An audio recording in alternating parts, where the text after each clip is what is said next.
So it's looking great all the way from Ogden into Salt Lake City. And if you're up on Highway 89, that's looking pretty good. Just a little touch of slowing as you're approaching that Harrison Boulevard intersection. And right as you hop off of I-84, heading onto Highway 89, you'll see a little bit of slowing there as well. Our reservoirs are our water savings, and this year's deposit was definitely small. Jordan Valley Water asks everyone to wait until May 15th to water outdoors. Learn how you can help at learn.jvwcd.gov. I'm Aubrey Wuthrich in the KSL Traffic Center. Today is going to be beautiful, sunny and 78, cloudy tomorrow and 74. Then we get colder temperatures and some rain Sunday and Monday, highs only in the mid-50s. Right now, 63 downtown. Have a terrific movie show, Andy. Thanks, Amanda. Have a great weekend. You too. KSL FM Midvale. KSL Salt Lake City. From the KSL Common Spirit Health Studios, this is KSL News Radio. Utah's news, traffic, and weather station. 9 o'clock at KSL News Radio. I'm Amanda Dixon. KSL's top story this hour, Utah's water-based state parks were a huge draw last year, but low water levels may also mean low tourism.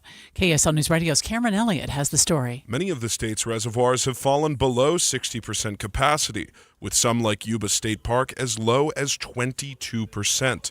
And the Utah Division of State Parks says this may drastically reduce the amount of visitors, projecting a far cry from last year's 12 million. Many of the water-based parks have said their boat ramps will be unavailable during the summer, while others say they will be limiting the size of vessels allowed on the water.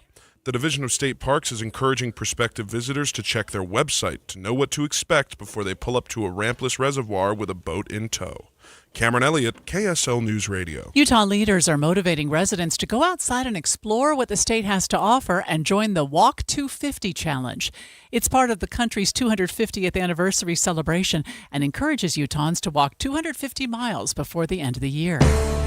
Our top national story this hour from ABC News. Outside New York City, thousands of workers from one of the area's major transit lines prepare to go on strike tomorrow as negotiations remain stalled. A 12-hour negotiating session between the MTA and Long Island Railroad unions ended late last night without a deal, leaving in place a potential strike for commuters tomorrow morning. The Long Island Railroad and unions representing roughly 3,500 workers are back at the bargaining table today, trying to avoid what could become the first LIRR strike in more than 30 years. ABC Stephanie Ramos reporting.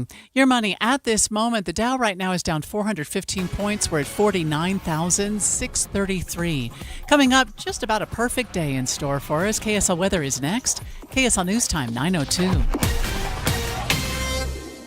A reminder about the simplest way to get updated for your day. Hit your KSL preset when you jump in the car, and we'll take care of the rest. Hear key news updates and traffic reports. Andy and Amanda from 5 to 9 in your car. KSL News Radio at 102.7 FM. Is your financial advisor managing your risk or just a spreadsheet? Hi, I'm Jeff Jr., founder of Trajan Wealth. Many financial advisors rely on target date funds, which are one-size-fits-all portfolios that don't know your name, your family, or your goals. And that passive management can leave you dangerously exposed. At Trajan, we look at the whole picture, not just the stocks everyone else buys, but the private market opportunities most advisors ignore. And as fiduciaries, we build a strategy around you, coordinating your investments, tax strategy, and estate into one cohesive plan. Your financial life deserves more than just a generic portfolio. Real planning isn't a stack of statements. It's the confidence of knowing where your income will come from for the next 30 years. Good enough isn't good enough for your family. It's time for a change. Schedule your complimentary consultation today. Call 855-TRAJAN-1. That's 855-TRAJAN-1.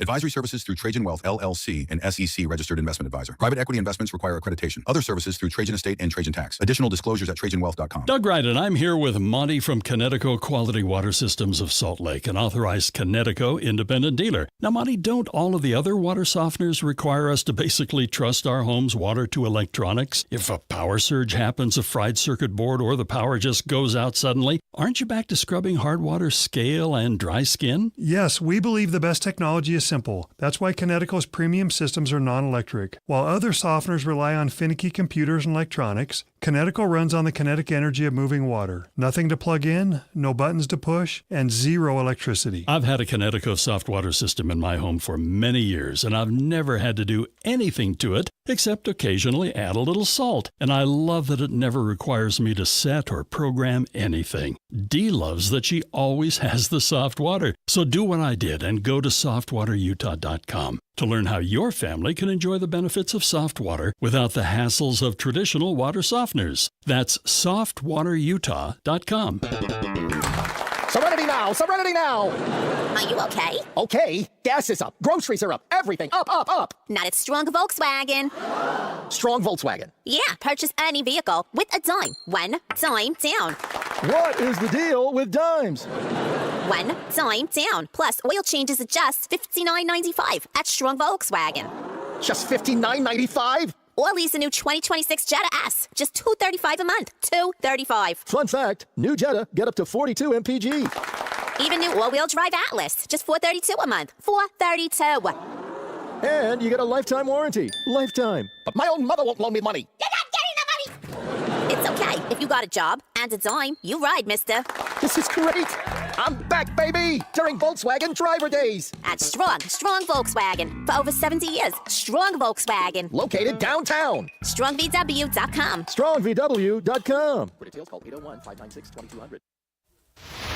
Traffic and weather together brought to you by UCCU. Earned 4.24% on savings at UCCU.com. And here's Cormac Bone. Northbound I-15 still bogged down from about 7200 south in Midvale all the way up to 5300 south in Murray. That crash still there, out of traffic, blocking that right shoulder. Otherwise, though, delays have really cleared out for the morning drive. No slowdowns on northbound I-15 through Utah County and South 15 through Weber and Davis County. Also a calm drive.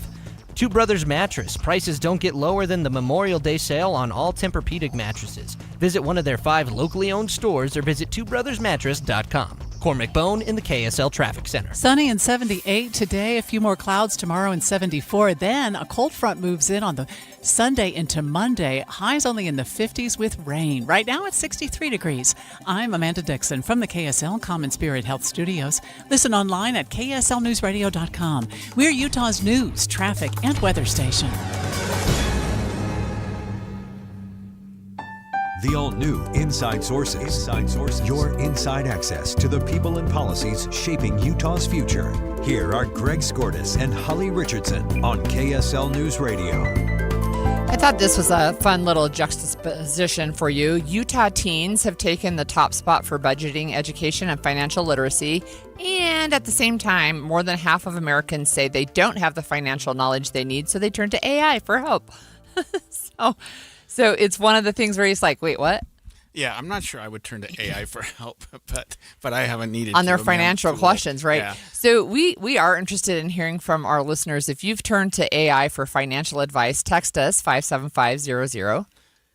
Yeah, and tell us what that was. We're starting today's Inside Sources with a closer look at financial literacy, something important given the higher prices of just about everything today. So we have Shane Stewart with us. He's a certified financial planner with the MBA. Thanks for joining us, Shane. I'm glad to be here. Thanks. So first of all, before we kind of dive a little deeper into each story, does this information surprise you that Utah teens are top in the nation for financial literacy and half of Americans are getting financial advice from artificial intelligence? Well, Holly, I think you're right. The juxtaposition is really interesting to me because I'm pleased that the youth of Utah are being financially literate. I was glad that bill passed many years ago that they were required to have that. It does surprise me a little bit that now more than half. That grew very quickly. It was very low a year ago. Yeah, I looked. It's 10%. It was 10%, and now it's like 55. That's exactly. Wild. Yeah, it's grown significantly, and in fact, even just over a year ago, I did something for Matt Gephardt where his producer called and said, would you like to take on AI in a story? And I said, absolutely not. What if I lose to AI on TV? And then they said, no, what we mean is we want to ask it questions, and then you tell us if those answers are good. And it's like anything with AI, it depends on what you put in is what you get out. And so if you don't know a lot about finances and you don't know the questions to ask, it might be very difficult to get good information. Yeah. And so, there's that risk there that you'll get something and still AI is imperfect right now. Hallucinations, other things could happen. You might get bad advice if you're not careful as well. You know, Shane, part of me thinks that financial literacy for young people is not necessary. And I don't mean that in any bad way, but like, is there an age, maybe high school, maybe college, when maybe it becomes more important? Because I can see, I don't know, maybe we don't need to teach it in junior high schools, I guess, is what I'm thinking. I disagree with you. Holly's disagreeing already. Okay. All right. Yeah. Well, I would say, Greg, I'm going to be the middle of this argument and say you're right. It doesn't need to be complex in junior high. Holly may be right in that there needs to be some sort of vocabulary, maybe a few things to start to know what that means, because junior high kids are spending money in some instances and they need to know how to manage it. But I think you're right, Greg. It's not till high school that it really clicks. I've been in some of these classes before as a guest speaker or an observer, and high school is when it clicks. They're starting to work, they're starting to pay bills, they want to buy things, and they realize, oh yeah, things cost money, and how do I manage that? Yeah, it's not that I think that junior high kids have the ability to really make complex financial decisions, but I do think it's important that they start to recognize the concept of things do cost money, and you can't just go out and buy whatever you want, for example, right? So back in the day when people had checks, that used to be, the comment would be, well, I still have checks in my checkbook, so I can go ahead and spend. And that's an issue. Even though my kids have graduated from high schools in Utah and have taken these financial literacy classes, I still have some kids that it's like, well, I just run out of money by the end of the month. It's like, okay, you got to stop spending. That's the issue, right? You either have to increase income or decrease expenses. Yeah. And it's a common human frailty that we don't understand a lot of these concepts. And that's why I love that in Utah, there is a requirement to know some of the basics. It's really important. I think it's also important, just from my own experience with dealing with young people, that they get in a jam when they're in high school or college, get credit card overload, you don't pay their landlord, you don't pay other things, and sort of just blow it off. And then later they become young adults and want to buy a house, and they realize that their credit is just slammed. I mean, it just seems like people don't appreciate that, because these things do stay with you for a while, don't they, Shane? They absolutely do, and the sooner you can get on top of this, the better. In fact, when the original bill was proposed to have high school requirements for literacy, those that were against it said, well, they won't deal with those kind of things until college. But you're right, Greg. If you get behind the 8 ball, so to speak, early on, it's difficult to dig back out. Why not start new? Why not start fresh when you're actually starting to work, earn, spend, and hopefully save? So we're going to pivot to the AI in just a second, but I did want to point this out. This is a Deseret News article about the high school financial literacy, but they talked to a teacher, and one of the things that she says she has her students do is to look at line item spending, because they didn't realize how much, well, I just went to lunch and it was not that big a deal, but how that adds up over time. And the second one is the fear of missing out, right? And I saw this in my own kids as they were growing up. Well, all their friends were going out and all their friends were buying certain kinds of clothes, right? And so they're like, well, I have to do that. And it's like, well, do you have the financial ability to do that and to keep up? So anyway, I thought that was really interesting. Yeah, and in both of those cases, it's awareness. It's really easy to, an obvious statement. It's easy to spend, but it's easy to spend without knowing what's going on. And really, in financial literacy and in financial success, most of the time it has to do with awareness. And what I mean by awareness is I'll in a group of 100 people, I'll ask how many people like the budget, and 2 raise their hand, and I'm not even one of them. But if you bite the bullet and say, okay, let me look at my finances once a month, you'll be way better off. And that's what they're trying to do, is get awareness. Yeah. Shane, in high school students. Shane, we've got less than a minute, but are you familiar enough, or if you looked at enough AI to see if young people would be getting good financial advice off of artificial intelligence? Yeah, I think they would at a base level. That if you ask basic questions, you get basic answers. and it's not bad. In fact, financial planners are using AI to do their processes and those kinds of things. So it's not a bad thing. You do have to be careful making sure you're getting good advice if you're asking basic questions. For example, how do I pay off my credit card? That is probably helpful. So they are getting some good basic advice. It's when you get into more difficult things, it's impersonal and generic, and for your specific situation, it may not apply. For example, if young people start asking how to invest, that might be a little bit of a rat's nest there. Yeah, good point. All right. Thank you so much. That was Shane Stewart, certified really financial helpful. planner Yeah. with DMBA. And really interesting to see that the AI usage went from 10% last year to 55%. I mean, just a huge, huge jump. Also, I have never asked AI for financial advice. I don't think I will either. So, okay, coming up on Inside Sources. Very strongly. I made no commitment either way. We'll see what happens. President Trump is on his way back to the United States following a 2-day summit with Chinese President Xi. Up next, we're going to go more in depth on the future of the U.S.'s relationship with Taiwan. You know, a lot of people have heard me over the last month doing ads for Soda Diet Nutrition and have said, Greg, you didn't really need to lose weight. And that's because I was wearing oversized pants, oversized shirts, and sort of covering things up. And it wasn't like I was 100 pounds overweight. I felt like I was about 25 or 30, and it was just enough to make me uncomfortable, just enough to make me feel like I couldn't wear some of the clothes I had in the past.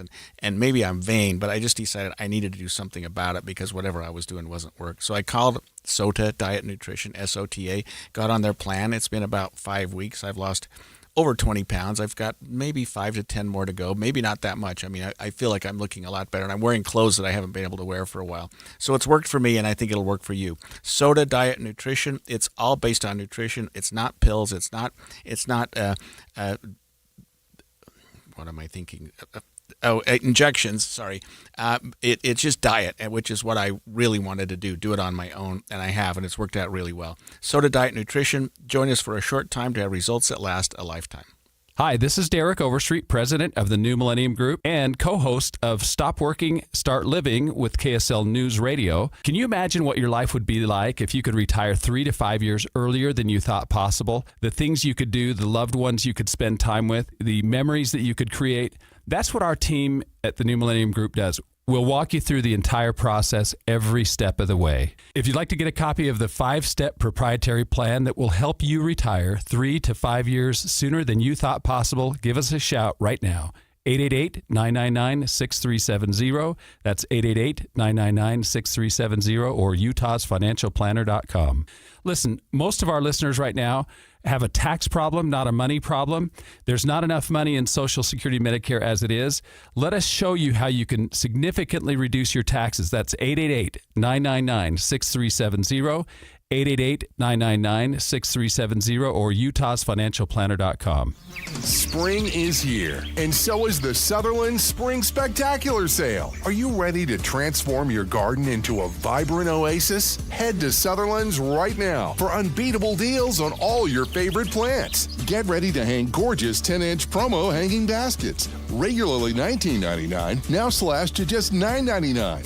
Annuals that delight with color. Sutherland's has 4 packs of annuals regularly priced at $2.99, now only $1.75. Plant more, spend less. Looking to grow your own veggies? Sutherland's 4-inch vegetables, normally $5.99, are now just $4.44. Start your garden today with savings in every pot. And don't miss Sutherland's stunning 1-gallon geraniums, regularly $9.99, now a mere $5.99. So come on down to Sutherland's for the Spring Spectacular Sale. These offers are blooming wonderful, but they won't last long. Visit your local Sutherland store today, and let's make this spring spectacular.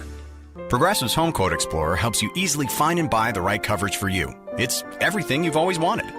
Well, I mean, as far as a website that lets you shop, quote, and buy insurance in one place. But hey, maybe that is everything you've always wanted. Yeah, people have different types of dreams. And if all you've ever been searching for is a website that helps you choose home insurance rates and coverage, boy, do we have great news about Progressive's Home Quote Explorer. Progressive Casualty Insurance Company, affiliates, and third-party insurers. Comparison rates not available in all states or situations. Prices vary based on how you buy. Wesley Financial Group is not a law firm. I'm Chuck McDowell, founder of Wesley Financial Group. Did you buy a timeshare because they told you it was a great investment? That's a lie. Most timeshares can be bought online for $1. To find out what your timeshare is worth and to cancel it, call us today and we'll send you our timeshare exit kit free with all your options for cancellation. Call Wesley for your free exit info guide. 800-771-1300. That's 800-771-1300. If you've got a honey-do list with electrical, plumbing, heating, or air conditioning projects on it, Any Hour Services can help. Call Any Hour Services, electrical, plumbing, heating, and air. anyhourservices.com. Everything to my back is dark. High in the alpine wilderness, The ridgeline is imposing, the escarpments, the drops. a place where survival, it's dark now, I have nothing, is never certain. In 2011, an Australian hiker vanished. Did he really make a wrong turn, or did he decide that he was done? You have done this walk too, but this is your backyard. The mountains have decided to keep him. Find and follow the podcast series Uinta Triangle, wherever you get your podcasts. And expanded Inside Sources. We've been following President Trump's trip to China this week, and he is back on Air Force One, leaving China, coming back to the United States after several days of meetings with that country's leader. And there's not a lot of information that we have about this, but the president says there have been some new trade deals. A lot of questions remain about the war with Iran and, of course, Taiwan sovereignty. So we do have more on the takeaways from the trip from ABC's Lionel Moise. Overnight, President Trump and Chinese President Xi Jinping meeting for the second and final day of their historic summit. Trump suggesting when it comes to the war in Iran, he and the Chinese leader are on the same page. We feel very similar to Iran. We want that to end. We don't want them to have a nuclear weapon. We want the straits open. We're closing it now. They closed it, then we closed it on top of them. But we want the straits open. And we want them to get it ended because it's a crazy thing. They're a little bit crazy, and it's no good. Can't have it. They cannot have a nuclear weapon. Earlier, Trump sitting down with Fox News. China's support of Iran. How big a discussion was that today? We discussed it. I mean, when you say support, they're not fighting a war with us or anything. No. He said he's not going to give military equipment. That's a big statement. He said that today. That's a big statement. He said that strongly. But at the same time, he said, you know, they buy a lot of their oil there, and they'd like to keep doing that. He'd like to see Hormuz Strait opened. I said, well, we didn't stop it. They did it, then we stopped them. You know, sort of interesting. The two leaders also discussing trade, with Xi agreeing to buy hundreds of American-made planes. One thing he agreed to today is going to order 200 jets. That's a big thing, Boeing's. Boeing. 200 big ones. The president says China will also be buying American oil and soybeans, which China stopped buying last year during a trade dispute. They're going to do a lot of soybeans for our farmers. They're going to be buying a lot of our farm product. Tech CEOs joining Trump on the trip with artificial intelligence a major focus. Treasury Secretary Scott Bessent says China agreed to work together on AI safety. But while the Trump administration is touting the talks, critics are pointing out what they call a glaring omission in the photos of yesterday's bilateral meeting. Not a single woman at the table. A Harvard economics professor saying a meeting of the two largest economies and not one woman at the table. We have somehow gravitated back to this idea that what matters is your network and not your capabilities. A handful of women did join Trump for his Beijing visit, including his daughter-in-law, Laura. Analysts say a key moment of the summit was China's warning to the U.S. about Taiwan, saying if the issue is handled improperly, it could lead to conflict. As for whether China pressures its ally Iran to reopen the Strait of Hormuz, many observers say China is in no rush to get involved. Boy, there is just a lot to break down there. Whether we want to talk about Taiwan, Iran, women, Boeing's, oil, where do you want to start? Well, I think part of it is there's just not a lot of concrete information except for the 200 Boeing jets that will be ordered by China, I guess. Yeah, and maybe the trade between U.S. and China as it relates to soybeans is back on the table. I think that's hurt the local market. You know, yesterday I was really interested in our guest that we had that was the Middle East expert who said China actually has a lot more stockpiles of basic goods that if something were shut down and they literally couldn't trade, that they actually could go a lot longer than we could, for example. Yeah, I don't doubt that at all. You know, I think that maybe to hit the one that's the hardest, that there's maybe the most disagreement about, it's Taiwan. And what happens there. I mean, the Chinese don't seem to be willing to do anything other than say that's our territory, and the United States seems to be protecting it as much as they can because, I mean, let's face it, I think Taiwan is one of our largest creators of these microchips. So what's interesting about Taiwan especially is that they're like, both sides are saying something different, and neither side is confirming what the other side said. So you heard President Trump say that they had trade deals. China doesn't confirm that. But you also have China who says, we told the U.S. basically that Taiwan is ours and that we're willing to go to conflict over this if they step in, and President Trump won't confirm that they talked about that. So I think those are both interesting, right? When you say what's said and what's not said. There was something interesting too, though, about where they went. So China, of course, is a ginormous country, and he is the third president. President Trump's the third U.S. president to make more than one visit while in office. So George W. Bush and Obama did as well. So this time he was able to take a tour of the Temple of Heaven, which is usually they don't take people there, right? So he's the first sitting U.S. president to visit that site since Gerald Ford in 1975. No idea. I'd never even heard of what that was, but that must be a sacred site. Yeah, it is. So anyway, those are some of the things that were interesting to me, that they don't even agree. They won't confirm what the other side is saying about the meeting. Another thing is about the war with Iran, because we had always been told, or I thought, that China was supplying weapons to Iran, and now they're saying we don't. Or I think Trump said they agreed not to anymore. That would be a significant change from what I think they're trying. Currently. I think they're trying to stay out of the conflict as much as possible, right? That this is a U.S. thing. This is the U.S. war. This is not the Chinese war. But yeah, I mean, that's a good question. So the Chinese Foreign Ministry, like ABC News asked them what they discussed about Iran, they wouldn't even answer. They just said the ceasefire negotiations should continue and the strait should be reopened, but they didn't talk at all about any of the other things. Yeah, and then, of course, artificial intelligence, both countries having huge legs up on the other in different respects with artificial intelligence. China's got some things going for it. The United States has other things going for it. There seems to be a pretty big war there as to, well, war is not the right word, but a competition there as to who's going to be at the head of the curve there, because the United States clearly jumped up ahead. We were months ahead of China in coming with some of the early programs, but then China came forward with some less expensive programs, some less expensive software, and became very competitive with the United States early on. So I do think it's interesting. China is ahead of us, I think, in AI in a number of ways, and one of them is robotics, right? We've talked about that. We've referenced news stories with people saying, look, they're so far ahead, we don't think the U.S. can even catch up when it comes to robotics. They had a robot run and win a marathon. Right, the marathon, and they're creating soldiers, and they've got drone technology, of course. And then Bessent, so Treasury Secretary Bessent, says the U.S. and China are going to start discussing AI safety, but that is some point in the future. And he just said that this morning. Yeah. So, yes, there is competition there.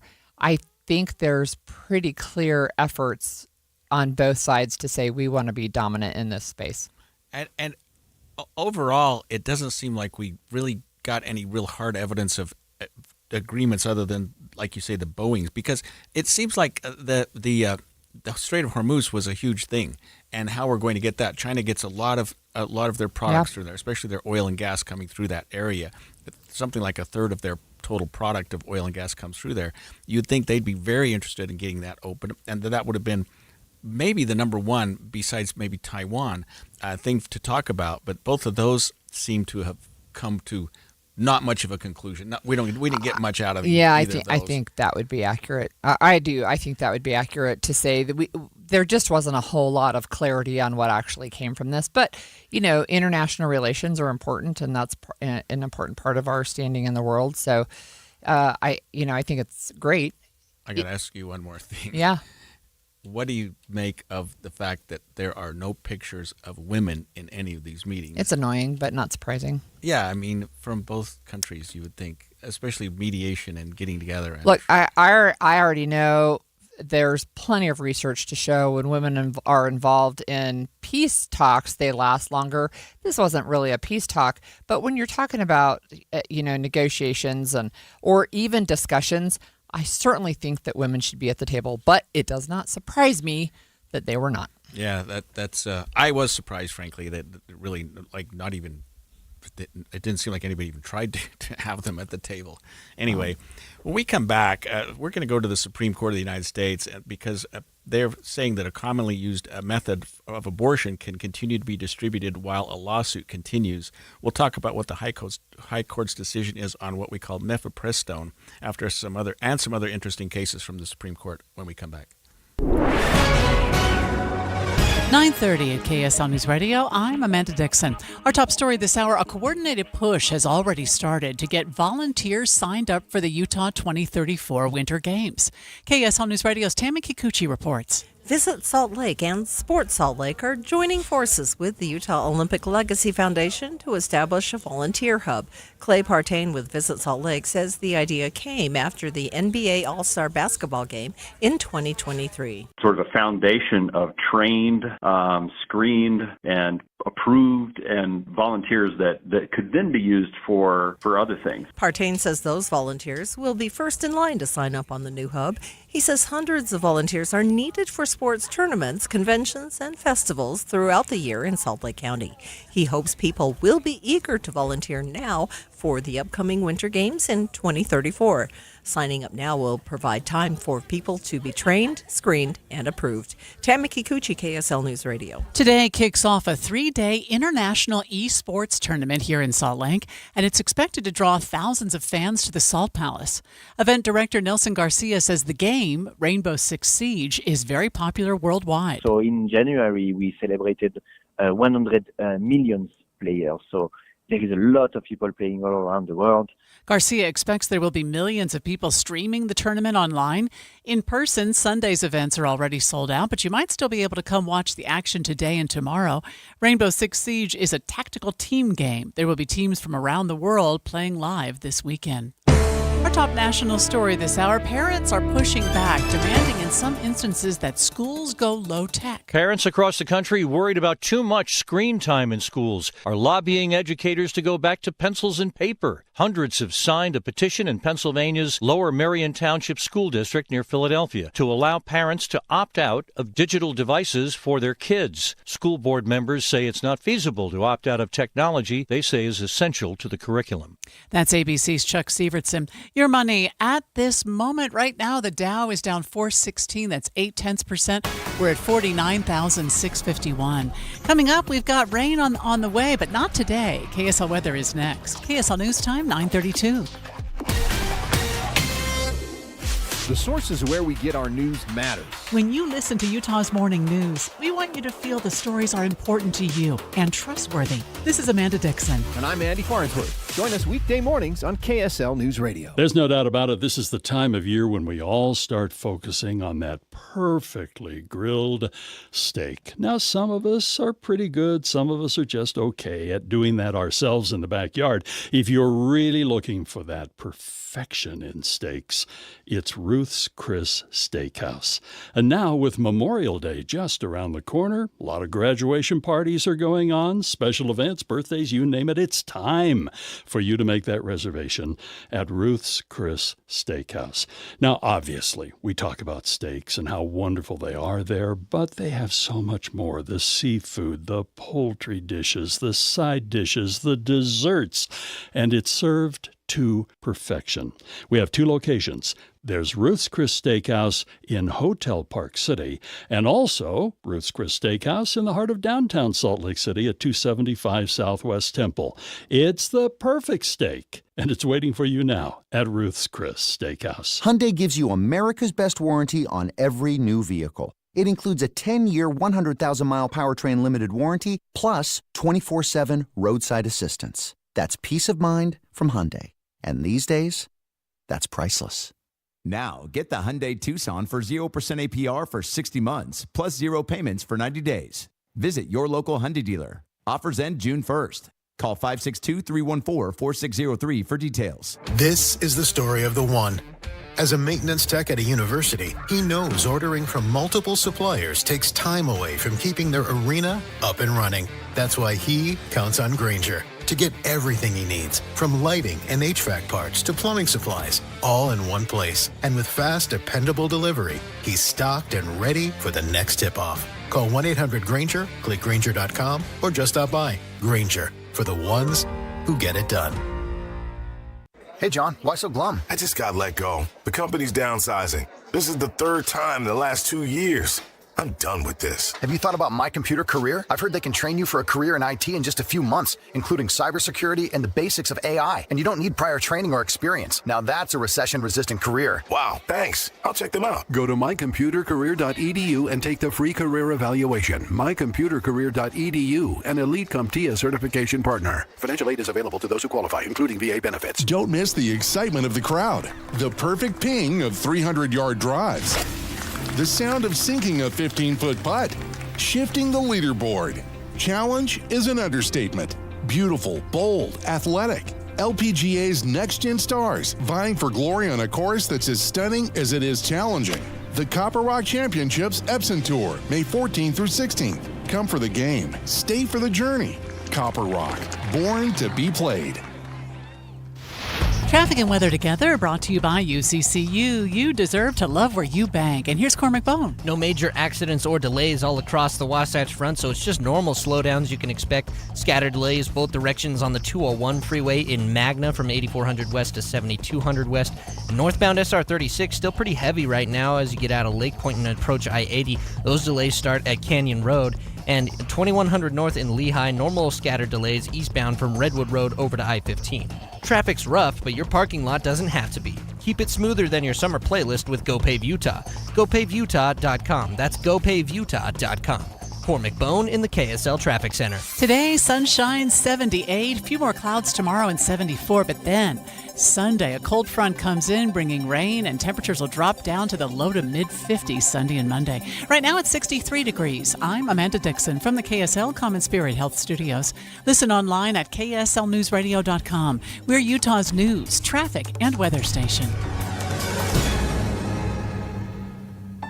The all-new Inside Sources. Inside Sources. Your inside access to the people and policies shaping Utah's future. Here are Greg Skordas and Holly Richardson on KSL News Radio. We're still waiting for some major Supreme Court rulings, and including temporary protected status, mail-in ballots, transgender sports bans.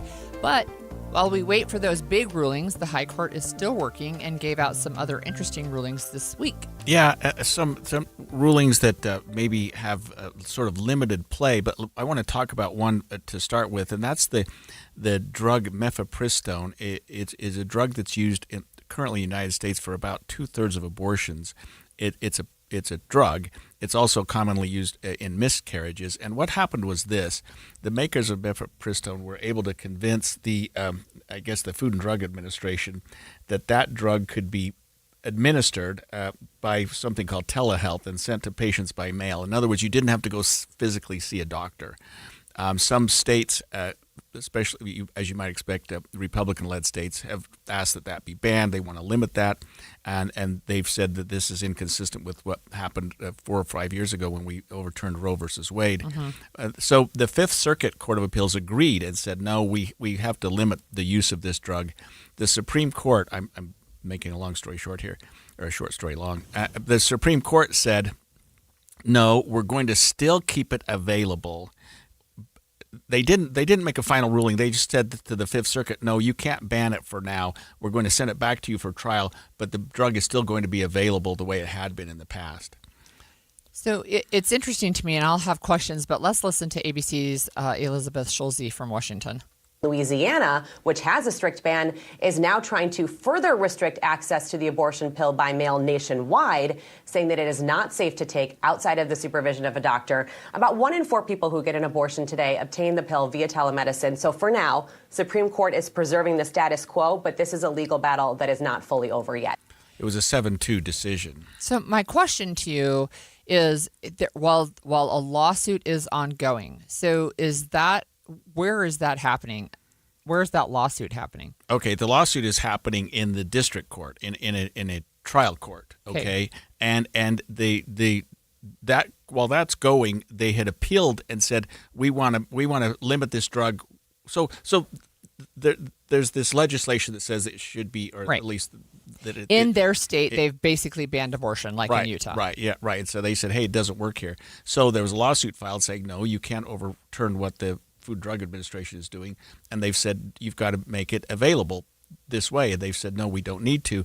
The trial court had a preliminary ruling. The Court of Appeals said, we're going to put it on hold for now. We're going to say you can't use it that way. And the Supreme Court said, no, we're going to go back. So the Food and Drug Administration's ruling is still in place until that trial court can hear the evidence on the case of whether or not it applies. So it's kind of like an emergency ruling. Yeah, then, right? Exactly. It's like these temporary restraining orders or preliminary injunctions that we keep talking about, where a higher court just tells a lower court, time out. Don't issue that ruling yet. Don't let this play out. Yeah, let's let it play out at the trial court level. And so they put a stay on a appeals court ruling. I know that's not particularly clear, but so they said go back to the trial court. So there's a provision in place that the drug is made available through telehealth. Right. A court below has a trial to decide whether that's constitutional, whether it's legal. And while that's going, they say we're going to put it on hold for now. We're going to say you can't do that while we're hearing this lawsuit. The Court of Appeals said, yeah, we're going to put it on hold. The Supreme Court said, no, you're not. Mm-hmm. You're going to go back to where it was before. You cannot make the final decision until you've had the trial. So don't apply it yet. So what kind of time frame are we looking at here? Well, we could be a year before it gets back to the Supreme Court because we still have to get through the trial court. But what they're saying is stay with the status quo, stay with the law as it is right now. Don't follow where these lower courts are yet. Let them hear the case, let them try the case, let them hear the evidence before them, and maybe it'll come back to us later on and decide whether it should be. I'm surprised at this, and I don't know a lot about the drug, but that it is available through the mail. I mean, I don't know. I guess you don't understand it, but telehealth, I guess. It's a pill that you can take, and so there is physician supervision. It's just telehealth supervision. But I have another question. We've talked about nationwide injunctions, right, and how the Supreme Court is not a fan of those. So wouldn't a ban on sending these through the mail be like a nationwide injunction? If it was related to a specific court, like if it was in New York and they said, we're going to ban this in New York and we're going to make that nationwide, the Supreme Court has already said, no, we're not doing that. Well, this sounds similar. It does sound similar, but I don't know that this was a nationwide ban. I think this was a ban in that particular jurisdiction, in the Fifth Circuit. And that's where, you know what I mean? I thought they wanted a nationwide ban while they let this play out. I thought that was what the Supreme Court ruled on. Yeah, if that's the case, then you're right. If that's the case, that would be true. But I don't think it was a nationwide ban. I think it was a ban in that specific district. All right. At any rate, it's not a ban anymore, no matter where you are. Let's talk about another one that they just ruled on. Well, there's actually a lot more, and some of these are kind of goofier than others. And I think that one thing that's happening at the Supreme Court right now is they're going through a lot of cases. We're expecting some huge rulings that we just keep waiting for, and you know, every Friday we look, well, what's happened, or Thursday when we have these decisions coming down. I mean, there was one that dealt with a federal law about negligent hiring claims against, you know, whether or not federal or state law applies when you're dealing with freight brokers. I know that's kind of boring, but because they travel state to state, you know, when you have trucking companies and whatnot, you know, who applies there. Another one that deals with federal courts, whether they can confirm arbitration awards, things like this that are important for if you're in the trenches and you're dealing with these cases, they're really important. But if you're on the outside looking at them, it's like, well, I don't know, does this really make a difference? But I thought one thing that was interesting, and you brought it up to me, is whether or not some people have been kind of loosey-goosey in the Supreme Court, you know, taking selfies and making comments and doing things, and sort of, you think the Supreme Court of the United States would be about the most the highest level of decorum you could imagine. But Yeah. that was kind of funny. You mentioned that lawyers were cursing in the court. So, yeah. So our friend Kelsey Dallas, who does call in, and she's an editor at SCOTUS blog, she wrote a piece that was published this morning about jokes, selfies, and cursing in front of the justices. And it is interesting because I know even on the dissents, we've talked about how it is not in keeping with normal court decorum to not sign respectfully. Respectfully, right. I dissent. Now we're just getting decisions. I dissent. So Kelsey talked about a case where this was the TPS case that is in front of the court right now, where they were quoting someone else using swear words, and they did it in front of the courts. And so she's like, actually, there is a guide for counsel about swearing and taking selfies and the types of answers that the justices like best. Like, you're not supposed to interrupt either. So in any case, you're not supposed to crack jokes. And you're really supposed to, quote, avoid emotional oration and loud, impassioned pleas. Yeah, to me, even if I'm quoting somebody who's swearing, I don't use the word. I just don't. I just can't. I see attorneys do it all the time. Okay. Well, coming up next on Inside Sources, we're going to talk about families. It's International Family Day today, and it's also Kangaroo Care Day. Do you know what that is? I do not. I do, and I'm going to tell you when we come back I thought you were going next. to say Kangaroo Court Day. So I have been working with Soda Diet Nutrition now for about 5 weeks. I hooked up with them some time ago when I thought I couldn't deal with my weight gain on my own, and it wasn't significant, but it was about 30 pounds, and it was something noticeable to me, and I felt like it may be noticeable to my wife, although she was kind enough not to say anything about it. But I got involved with Soda Diet Nutrition because I didn't want to take medication or injections. I thought I could do it on my own, and I heard that they help you do it on your own just by food, just by changing your diet and your habits. So I hooked up with them. My 5-week checkup was Wednesday of this week, and I found that I had lost 22 pounds in 5 weeks. I've got about 5 or 6 more to go, and I'm very, very happy with the outcome. I'm also pleased that they have a lifetime program, that they hook you up and make sure that you don't gain it all back, because that was one of the big things I had concerns about. I'm wearing clothes that I haven't worn in years. I'm able to put my belts on in ways I couldn't before, and it's just back to some of the suits that I thought I was have to throw out. I'm very happy with the results I've had so far, and I want to continue with this. SOTA Diet Nutrition, SOTA dietnutrition.com. Remember, join us for a short time to have results that last a lifetime. More than 50 million Americans suffer from a form of mental illness. And Utah isn't immune, with nearly 1 in 3 people dealing with anxiety, depression, or another form of mental illness. But there's hope. We can all take action to keep ourselves and our loved ones safe. That's why KSL has teamed with the Huntsman Mental Health Foundation to bring you hope and help you thrive. It's Healthy Mind Matters. Find out more at healthymindmatters.com. Wait! Before you change the station, listen to this. 1-877 Cars for Kids, KARS Cars for Kids. 1-877 Cars for Kids, donate your car today. 1-877 Cars for Kids, KARS Cars for Kids. 1-877 Cars for Kids, donate your car today. Donate your car at carsforkids.org. That's cars with a K. Pickup is quick and easy. You'll also get a vacation voucher and a tax deduction. 1-877 Cars for Kids, KARS Cars for Kids. 1-877 Cars for Kids, donate your car today. 1-877 Cars for Kids, KARS Cars for Kids. 1-877 Cars for Kids, donate your car today. Donate your car today. Summer savings are happening now at Paris RV, starting with the Forest River Rockwood Hardside High Wall Series A101 RV for only $13,995 or $159 a month, $499 dock fee and $0 down. Or the Forest River XLR Boost 2017B Toy Hauler for $39,995 or $399 a month, $699 dock fee and $0 down. Or load up into the Gulfstream Conquest Class C 6237 LE for $74,999 or $599 a month, $899 dock fee and 10% down. Come see me at Paris RV RV. Paris RV is your locally owned, family-run RV dealership. We strive hard to find the very best RVs for the price. With 4 locations, over 1,000 RVs in stock, 42 service bays, and 4 super parts stores, we're sure to help take your family on the best RV vacation. Check out our perfect family bunkhouse trailer, the 26BH, that sleeps 9 for $19,995 or $227 a month, zero down. Life is short. Enjoy it. North Murray, South Murray, Payson, and Pocatello. ParisRV.com.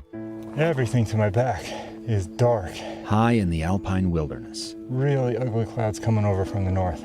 A place The ridgeline is imposing, the escarpments, the drops. where survival It's dark now. I have nothing. is never certain. This is not good. My name's Dave Cawley, and I'm the host of a podcast called Uinta Triangle. It's about the disappearance of an Australian hiker named Eric. Our conclusion, and that of the sheriff, is that the mountains have decided to keep him. Come retrace Eric's footprints with me. You have done this walk too, but this is your backyard. Did he really make a wrong turn, or did he decide that he was done? He is not the first or last person to vanish in this remote region. It was haunting to see the photos. I mean, really. Find and follow the podcast series Uinta Triangle. That's Uinta, spelled U-I-N-T-A, Triangle, wherever you get your podcasts. All episodes out now. And expanded Inside Sources. Inside Sources. Well, today we're going to take a few minutes and celebrate families and the impact they have on our society. In fact, today, as Holly told me when I got here this morning, it's International Family Day. It's also Kangaroo Care Day. Now, we're going to get to that in a minute because I don't know what that means. I'm not familiar with that. But let's start with International Family Day. Today is International Family Day. It is, and this is, it doesn't have to be this, but this was something that the United Nations started observing in 1993. And one of the things that they say is, and I agree, that families are central to social structure and they shape the values, habits, and support systems of each generation. So one of the things I think is whenever we talk about families, I always have to point out not all families look the same, right? Because mine sure doesn't. I have a very non-traditional family, even though we have mom, dad, and kids. We also have kids. In fact, my husband used to joke when people would say, "Are those kids all yours?" And he'll say, "Yeah, but they had different moms." Right. And also different dads. Right, Wink, yeah. wink. All right. I mean, because people would be like, "What?" Or we would have kids. We had several kids that were considered artificial twins or artificial triplets, meaning they were the same age, but they were not genetically related. And people would ask us, "Are they twins?" And it'd be like, one is brown and one is white. What do you think? They're the same age. So I wanted to ask you, in terms of the traditional family, I mean, that the definition of that is sort of turned on its head lately. And I would say this because of what we're seeing internationally, a phenomena of smaller and smaller families. In fact, more and more people who are not having children. So I always thought the family was mom and dad and 2.5 kids. You know what I mean? That was the traditional family, but that's not the case anymore. It just, I don't know that that's not the case. I mean, I think that's still predominantly the case. Yeah. I would have to go look at the numbers actually, but one of the things that we do see, and it does depend on where you are in the world, because there are places in the world where people are still having a fairly large number of babies, right? So it really is, how do you have conversations and how do you strengthen families? So one of my favorite poli-sci experts, she used to teach at BYU. She's now in Texas. It's Valerie Hudson. She wrote a book. I just can't remember the title, unfortunately. But the basic premise is how we treat our women is how the nations go, right? And so she was saying, for example, if you're in a home where the kids in the home see mom be beaten by the dad, they grow up thinking that violence is an acceptable solution to any problem, right? And that those cultures specifically have higher levels of not only domestic violence within the home, but higher levels of international conflict, because you grow up learning that conflict is okay, right? So we know that strong families lead to strong societies, lead to stronger nations and a stronger world. You know, for me personally, and I say this and people just think I'm so naive, but because I deal with the criminal justice system, I deal with domestic violence, I deal with it every day, but I still can't wrap my head around it. You know what I mean? I mean, you get to a point with a person that you love them so much that you want to spend the rest of your life with them, and then you hurt them. I mean, I know we're way off topic. Well, let's just talk about Corey Richards, who said she right. loved her husband so much, but then she killed him. So. Right, yeah, I know. We had a perfect example of that today. And a family where children actually wrote a letter to a judge saying, I don't want to see my mom ever again. And they didn't say my mom, they called her Corey. Yeah, they didn't refer to her by that. Exactly. Yeah, look, I'm with you, and I understand, right? But there's lots of societies and cultures where it's more acceptable. But I'll also say this too. So we did formal adoption to build our family largely, but there are lots of cultures, and you can look today, but you can also go back in history where adoption is informal, but it's very accepted, right? So if you had, for example, a mom who was really sick, or maybe a mom who died in childbirth, you're going to have a community collective who will help raise the child. That's the part where it takes a village, right? Or you may have an aunt and they just absorb the kids into the family, for example, right? And there may be not any paperwork, nobody went to court, but there's all kinds of family arrangements. But one of the things I love about even the UN talking about this is one of the things that they want to do to promote families, healthy families, is shared responsibility. And that means equal caregiving and decision making. Because in a lot of countries and cultures, women they're the primary caregivers and they're not the primary decision makers. In fact, if you look internationally, men own most of the land, but women do most of the agricultural work, right? But they're not the owners. So we know from the nonprofit space that if you want to strengthen families and you're giving money or resources, that it will strengthen the family if you give that to the women of the family, because they will use it to help their kids go to school, to make sure they get higher nutrition, those types of things. And unfortunately, statistically, the men do not do that. They go and spend it on themselves. Yeah. So I want to pivot now, and because let's talk about. I need to know what care. kangaroo care means. At first I thought it was Kangaroo Court Day, which I was right on board with. Yeah, but no. Kangaroo Care Day. Okay, so I have to tell you about this. So Kangaroo Care is wearing your baby skin to skin. So just imagine, the kangaroos that have the pouches. Mm-hmm. That's what that's from.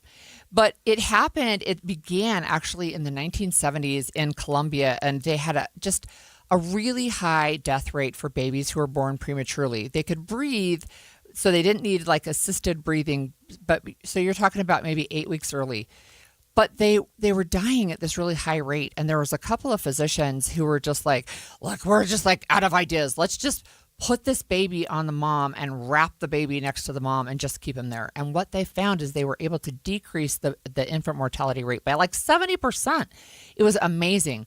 So Kangaroo Care is skin-to-skin contact, but it can be used in a variety of ways. In fact, I am just delighted that it is being used in newborn intensive care units in the United States, but it's also used around the world, and it saves babies' lives. But I have to tell you, some of the medical benefits about this for babies.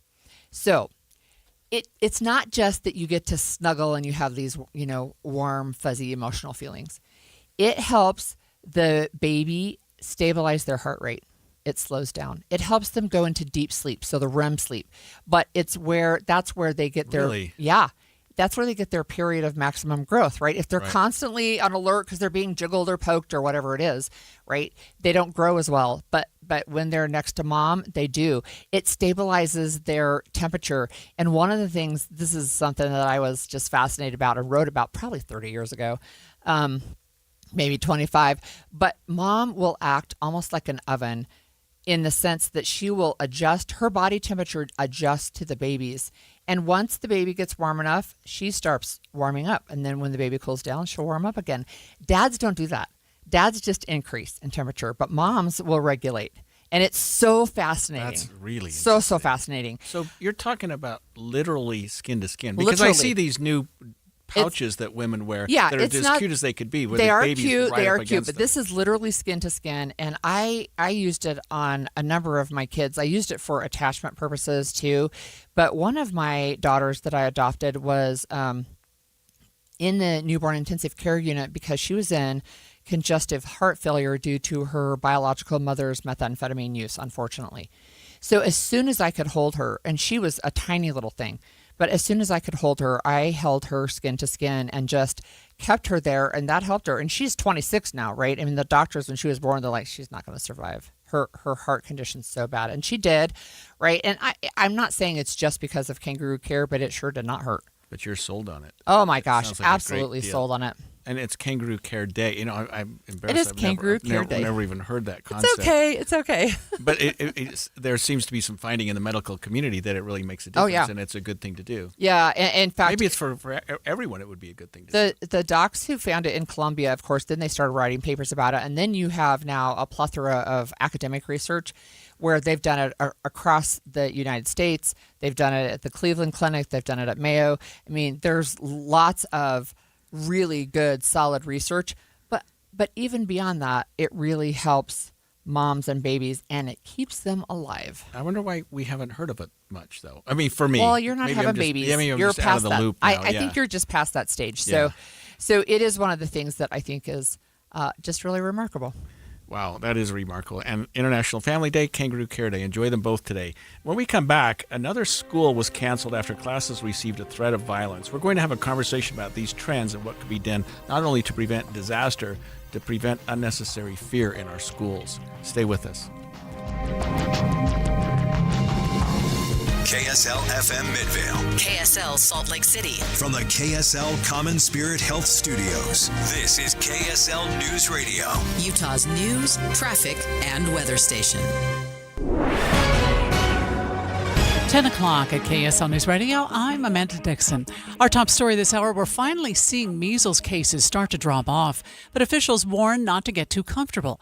According to the Utah Department of Health and Human Services, over the last 3 weeks, only 37 people have been diagnosed with measles, compared to a peak of 121 cases over 3 weeks in March. State epidemiologist Leisha Nolan says vaccinated communities and the warmer weather may be behind the drop in measles cases, but she warns that diagnoses are still coming in. Just because we got through this and maybe you or your children didn't get infected, it doesn't mean to think the risk is over. Nolan says cases might increase again in the fall. Our top national story this hour from ABC News. Federal investigators are trying to figure out what caused a small plane to go down in Akron, Ohio, and it plunged right into a home. CJ Lodato was working inside his basement while his children napped upstairs when the plane suddenly crashed into his home. A loud bang, almost like a train, I guess is the best way I can describe it, kind of hit the house, and it just everything just shook. Lodato immediately rushing upstairs, grabbing the children, running outside and across the lawn with them.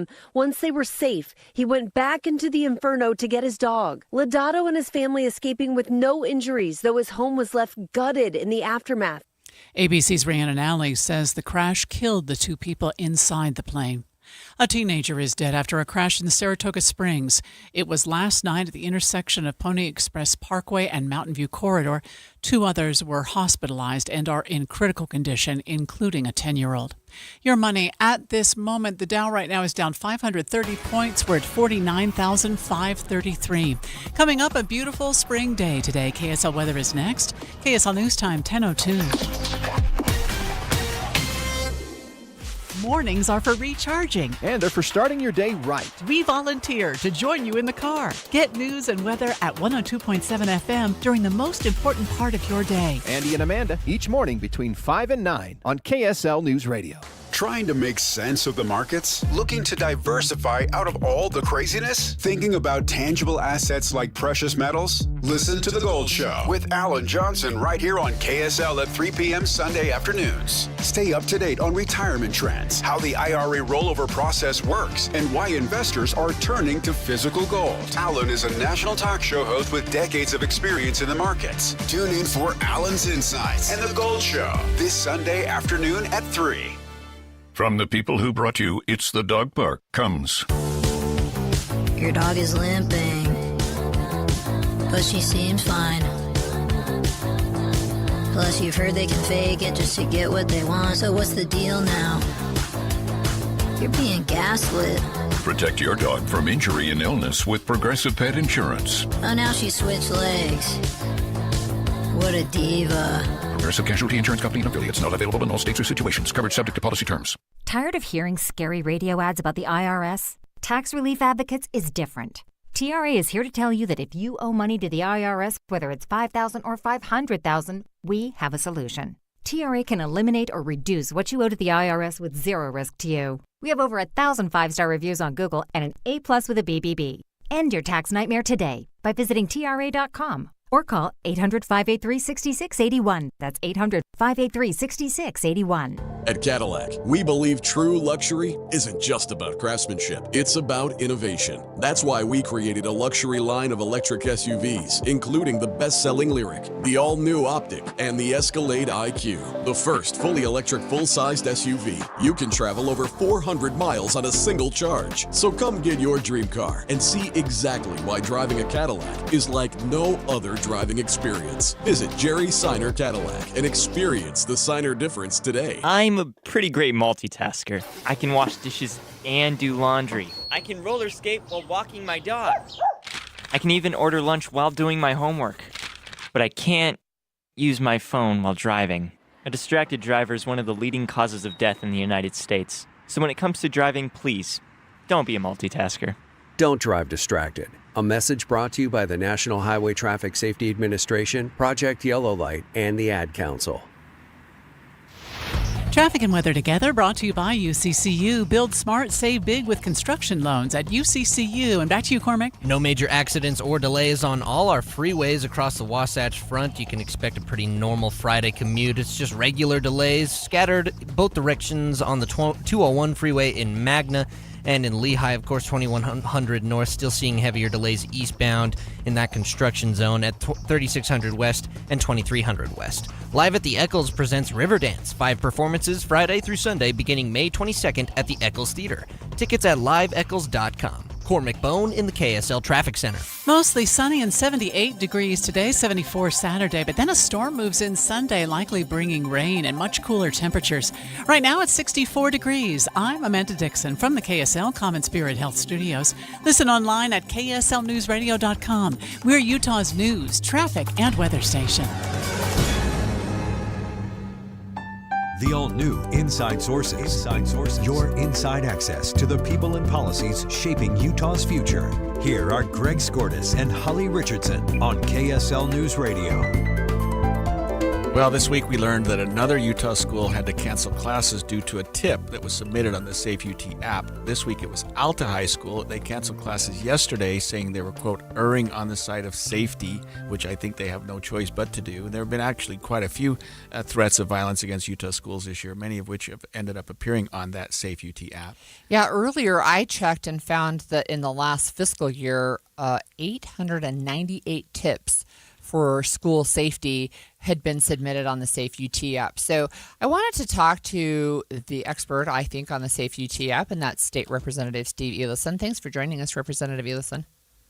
My pleasure. Thanks, Holly and Greg. So one of the things I know that you and I and Greg have had conversations before on this show about the Safe UT app and the things that it does. And I know we talk about mental health, but today I really wanted to focus on these school threats. So it seems like maybe the numbers are growing. Is that a reflection of how easy it is to submit tips on the Safe UT app, or are there actually more threats happening? You know, it's a good question, Holly. We don't know for sure. Safe UT just had its 10-year anniversary, and so there's a lot of people that basically every school has access to it now. And awareness continues to grow, which is absolutely critical to the success of the program, because we believe we have the best system like this in the nation. But to the extent that parents and students don't know about it, don't use it when necessary, it doesn't do us any good. So conversations like this help get the word out. Steve, can you tell our listeners sort of the broad-based view of what the Safe UT app program is and what it looks like? Yeah, thanks, Greg. So a decade ago, the Attorney General approached me and Senator Dan Thatcher about creating an anonymous tip reporting system, because we know data from the Secret Service that over 80% of school shooters have leakage, tips basically that they're going to do something horrific. And the data and the experts tell us if somebody becomes aware of that, will share that information with the appropriate authorities, they can stop an event before it happens. And so we ran a bill to create an app that students could submit anonymous and confidential tips. That's really important, so they don't fear that they'll be, found out about reporting something. And then we just kind of as an experiment allowed students to speak with a licensed clinical social worker at the Huntsman Mental Health Institute for crisis intervention, also 24/7 at no cost and anonymous confidential. And that's the part that blew up. Just in 2025, we had nearly 25,000 chats. That's the back and forth with the students and the clinical social workers. And we had over 8,000 school safety tips submitted through the program. So it's grown robustly, and it has the dual purpose of helping students in crisis, hoping to prevent youth suicide, as well as preventing incidents of school violence. So, Steve, I want to ask you specifically on these school violence tips. Is this one where students can say, hey, I heard something and I'm concerned? Or is it somebody who's like, I brought a gun to school and I'm planning on shooting people up, just so you know? Or is there both? It's absolutely both. The most recent tip at Alta High School was more of a direct type of tip like that. But most of them are students that have heard something, here's suspicion. I mean, many years ago at a school in my district, there were multiple tips that came in about students planning to set off pipe bombs. This one, I can remember reading about it on KSL, and they got a search warrant and they found a student had a fully assembled pipe bomb.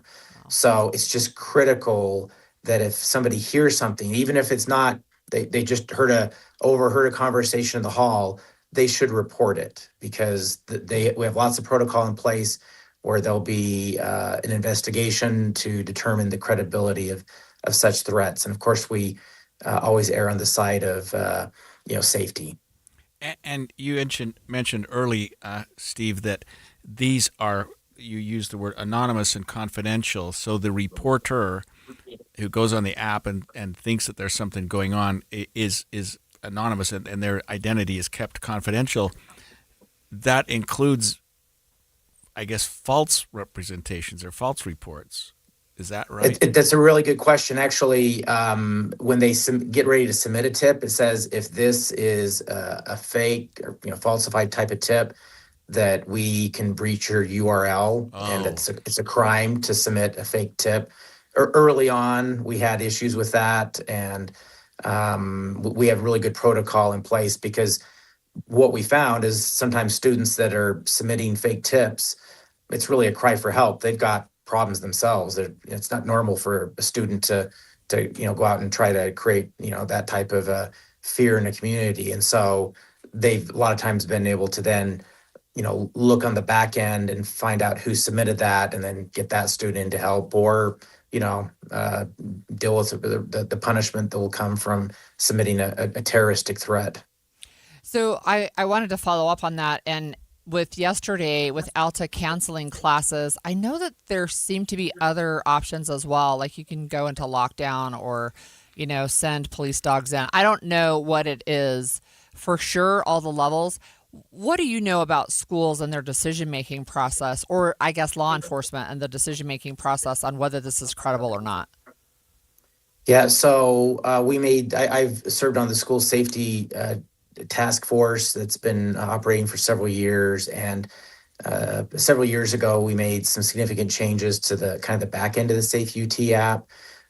We're integrated with the SIAC, the state kind of law enforcement intelligence center, and so when a serious tip comes through, that district or school that's dealing with that is on the phone with their local police department, with SIAC, state officials, and even in the case of the most recent issue at Alta High School, the FBI has been involved. So very good coordination. Those conversations happen very, very quickly, and all available resources are deployed to make sure our children are safe. How are students or educators or parents made aware of this app? Is there something in the school that alerts students that this is something that they can access? Because to me, I wouldn't know how to even find it. You can just go to the App Store or whatever store you download your apps from, and just type in Safe UT, download it. It will ask you basically 2 questions. Are you a parent, a student, or a teacher? And then it'll ask what school you're affiliated with. That's all the information it's going to ask you. Of course, no cost. The schools do assemblies. They have posters. They have social media. Any way we can get the word out, we're always out banging the drum to promote Safe UT.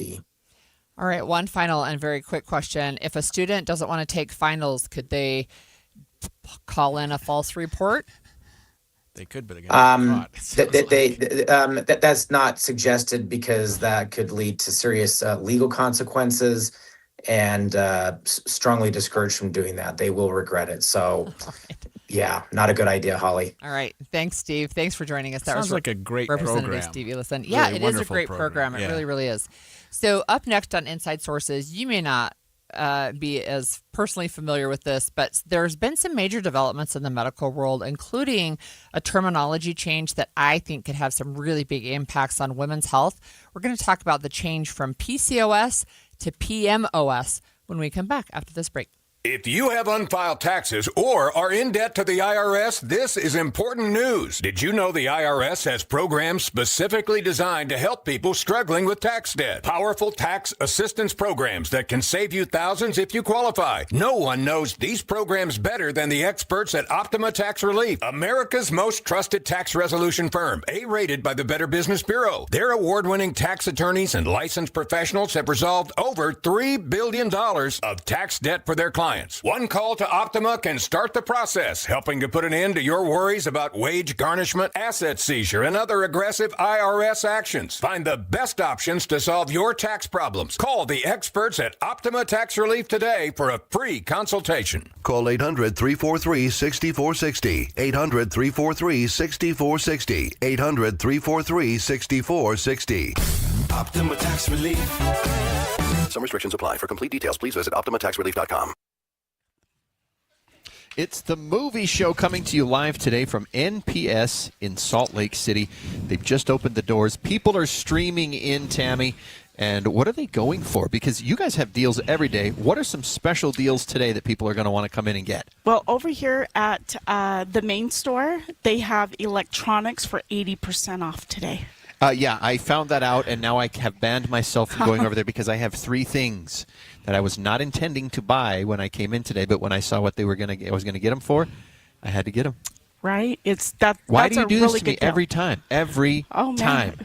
Because we get people addicted to our company, right? We want people to shop in our store. Andy's definitely the #1 addicted fan of the store. I mean, seriously, I got a Wi-Fi router that would normally be $133 for $26. Yeah, you brand can't new beat that. in box. Is not a return.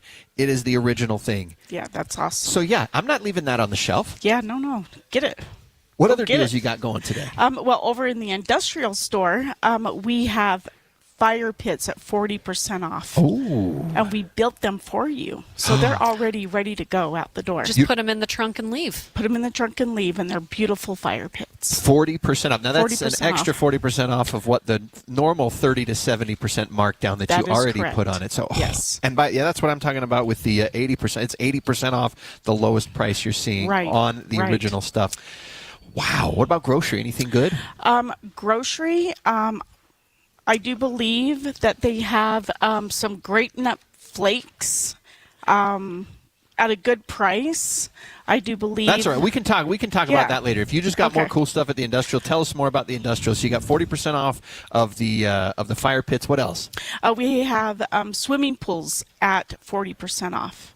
So- Swimming pools for so yeah, the weather's Memorial getting Day hot. is next weekend. Yeah. And that's when all the pools open everywhere else. But you don't have to worry about that because you can get a pool right now. Yeah, the weather's getting hot. People are starting to get their fun outside, so come in here. What kind of sizes do you have over there? Oh, we have all types of sizes. All types. We have shapes, big giant ones, oval ones, round ones, small kitty ones. We've got it all. Extra 40% off on the swimming pools. This is awesome stuff. Come see us today, 1600 South Empire Road in Salt Lake City. That's where the movie show is. But you can also get great deals up at the Layton location at 1150 North Main in Layton and in Orem at 475 North State. If you're ready to buy a home or sell a home and you're worried about the current real estate market because of what you've heard from some of your friends or family, well, we're here to tell you that you really shouldn't be worried because now is a great time to buy and sell with our friends at the Stern Team, powered by Almada Real Estate. And here's why. Buyers have more options due to increased inventory, which gives them the power to negotiate for repairs, interest rate buy-downs, and closing cost assistance. While at the same time, sellers are still getting top dollar for their homes, with home values that are higher today than ever before.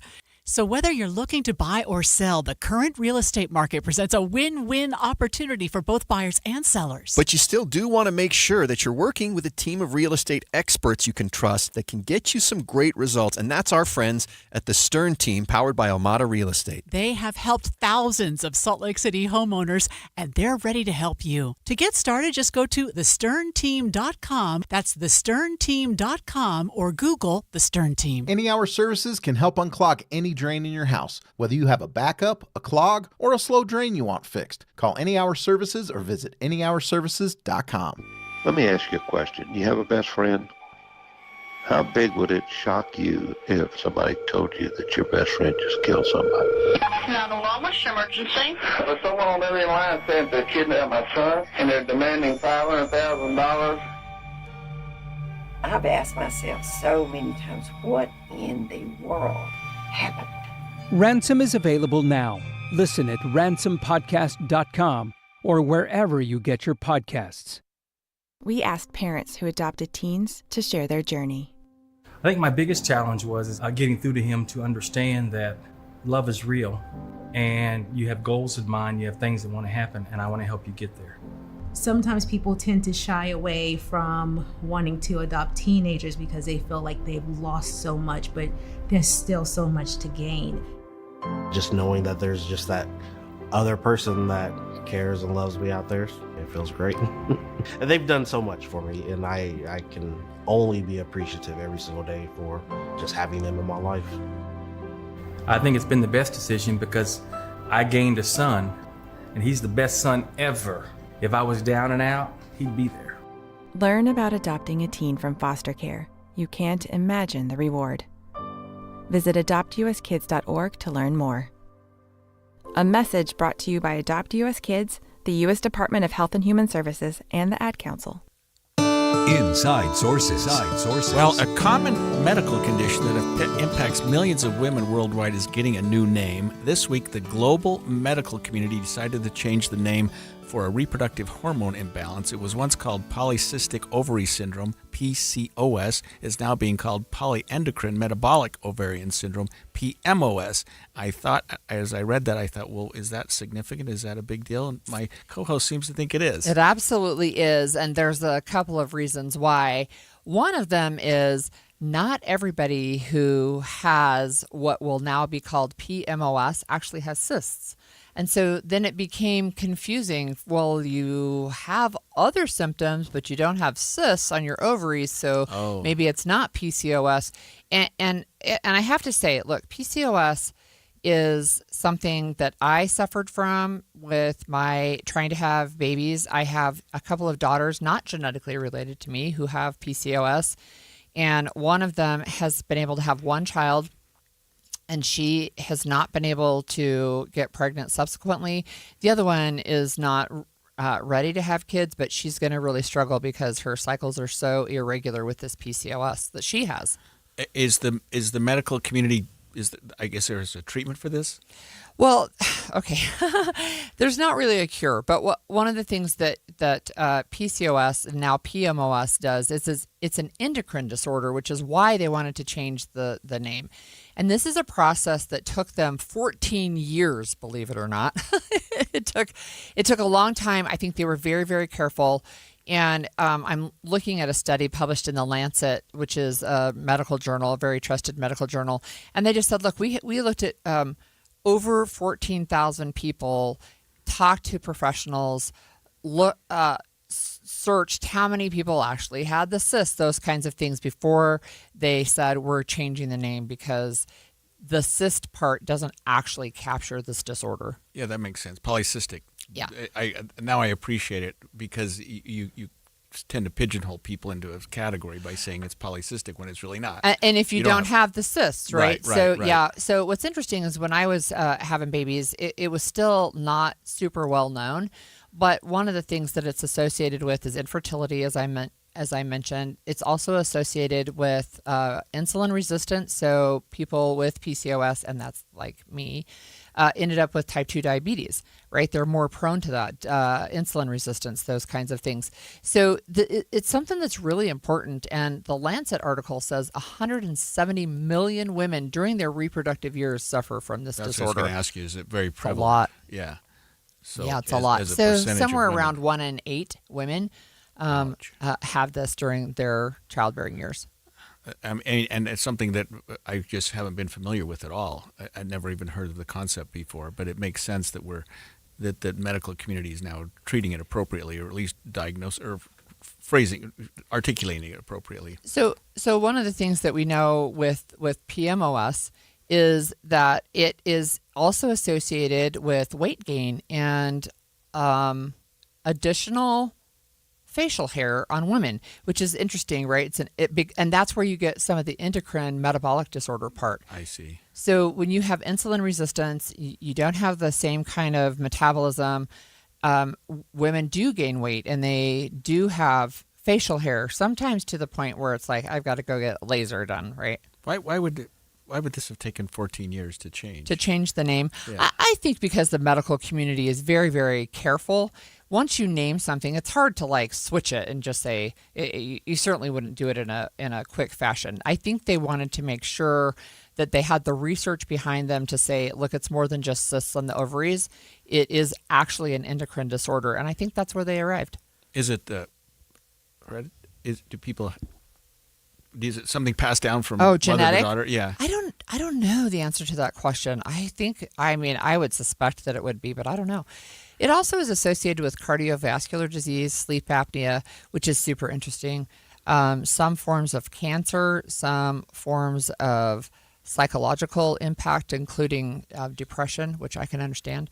It's really, really interesting, and it does seem to me to be growing in number. Do you think that the state of the medical community, the research community, is better now as it relates to women's health than it has been in the past, especially reproductive health?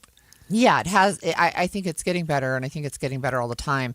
One of the reasons for that is for a really long time, the medical community considered the male body to be the default and the female body to be a different form of the male body, which of course it's not. Like, we're different, right? Yes. And so a lot of the medications that were tested, a lot of the symptoms of heart attack, all those kinds of things, they're all tested on men. But this is very different. So am I seeing a difference? Yeah, I am. I'm seeing a lot more women in the medical field, and I'm seeing a lot more women who are doing research in the medical field. And I'll say this too. So this is pregnancy related or childbearing years. We're finally starting to see a little bit of research on menopause, which is like the other end of childbearing. But this is specific symptom isn't a.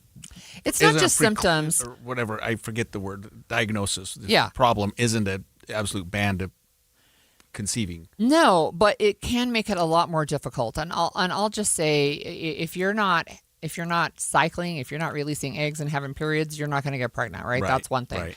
You may not be able to produce the right kinds of hormones to sustain a pregnancy, and that was my problem. So I could get pregnant, but I lost the pregnancies almost always.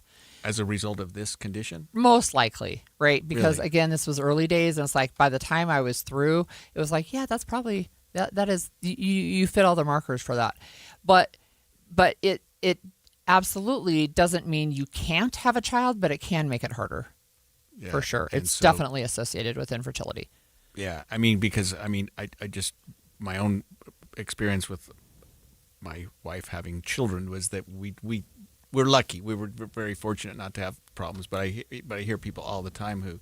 I think infertility is growing. I really do. So I have daughters in their 20s, and I have several of them who have infertility issues, and they have friends with infertility issues, right? I don't remember 30 years ago hearing about people in their 20s saying, gosh, I'm struggling so much. I absolutely need like in vitro fertilization or I will not be able to have a baby. Yeah, and affecting 1 in 7 or 8 women worldwide. Yeah. So, that's something that you're glad the medical community's taken a really important look at. Yeah. In fact, it's the most common cause of female infertility.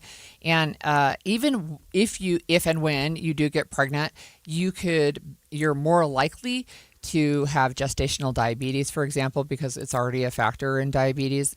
You could be more likely to have a preterm baby.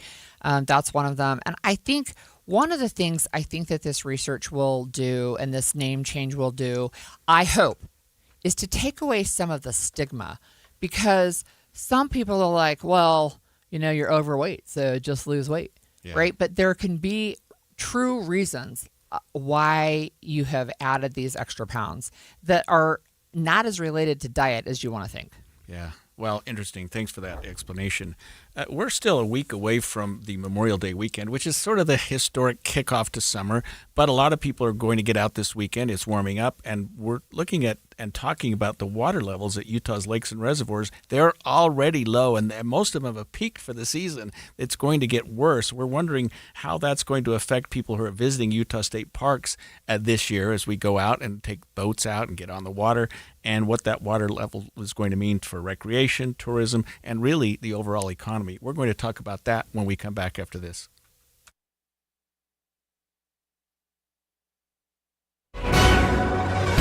It's 10:30 at KSL News Radio. I'm Cameron Elliott. KSL's top national story this hour from ABC News. More questions for FBI Director Kash Patel following an Associated Press report he took part in a VIP snorkel around the sunken USS Arizona during an official trip to Hawaii last summer. More from ABC's Chief Justice Correspondent Pierre Thomas. The White House is standing by Patel, calling him a critical member of the team. The FBI did not deny that the snorkeling event took place, calling it a historical tour to honor our heroes who died on the USS Arizona, not a party. The USS Arizona War Memorial Site honors more than 900 U.S. sailors and Marines killed when Japan bombed Pearl Harbor in 1941. The report highlights growing concerns whether Patel is using his office to score personal perks. The CEO of General Motors, the top-selling automaker in the U.S., says despite higher prices at the pump, people are still buying cars and paying their bills on time, so far. In an exclusive interview, Mary Barra tells ABC News business correspondent Rebecca Jarvis the company is incorporating artificial intelligence across all facets of business. How many jobs could AI replace at GM?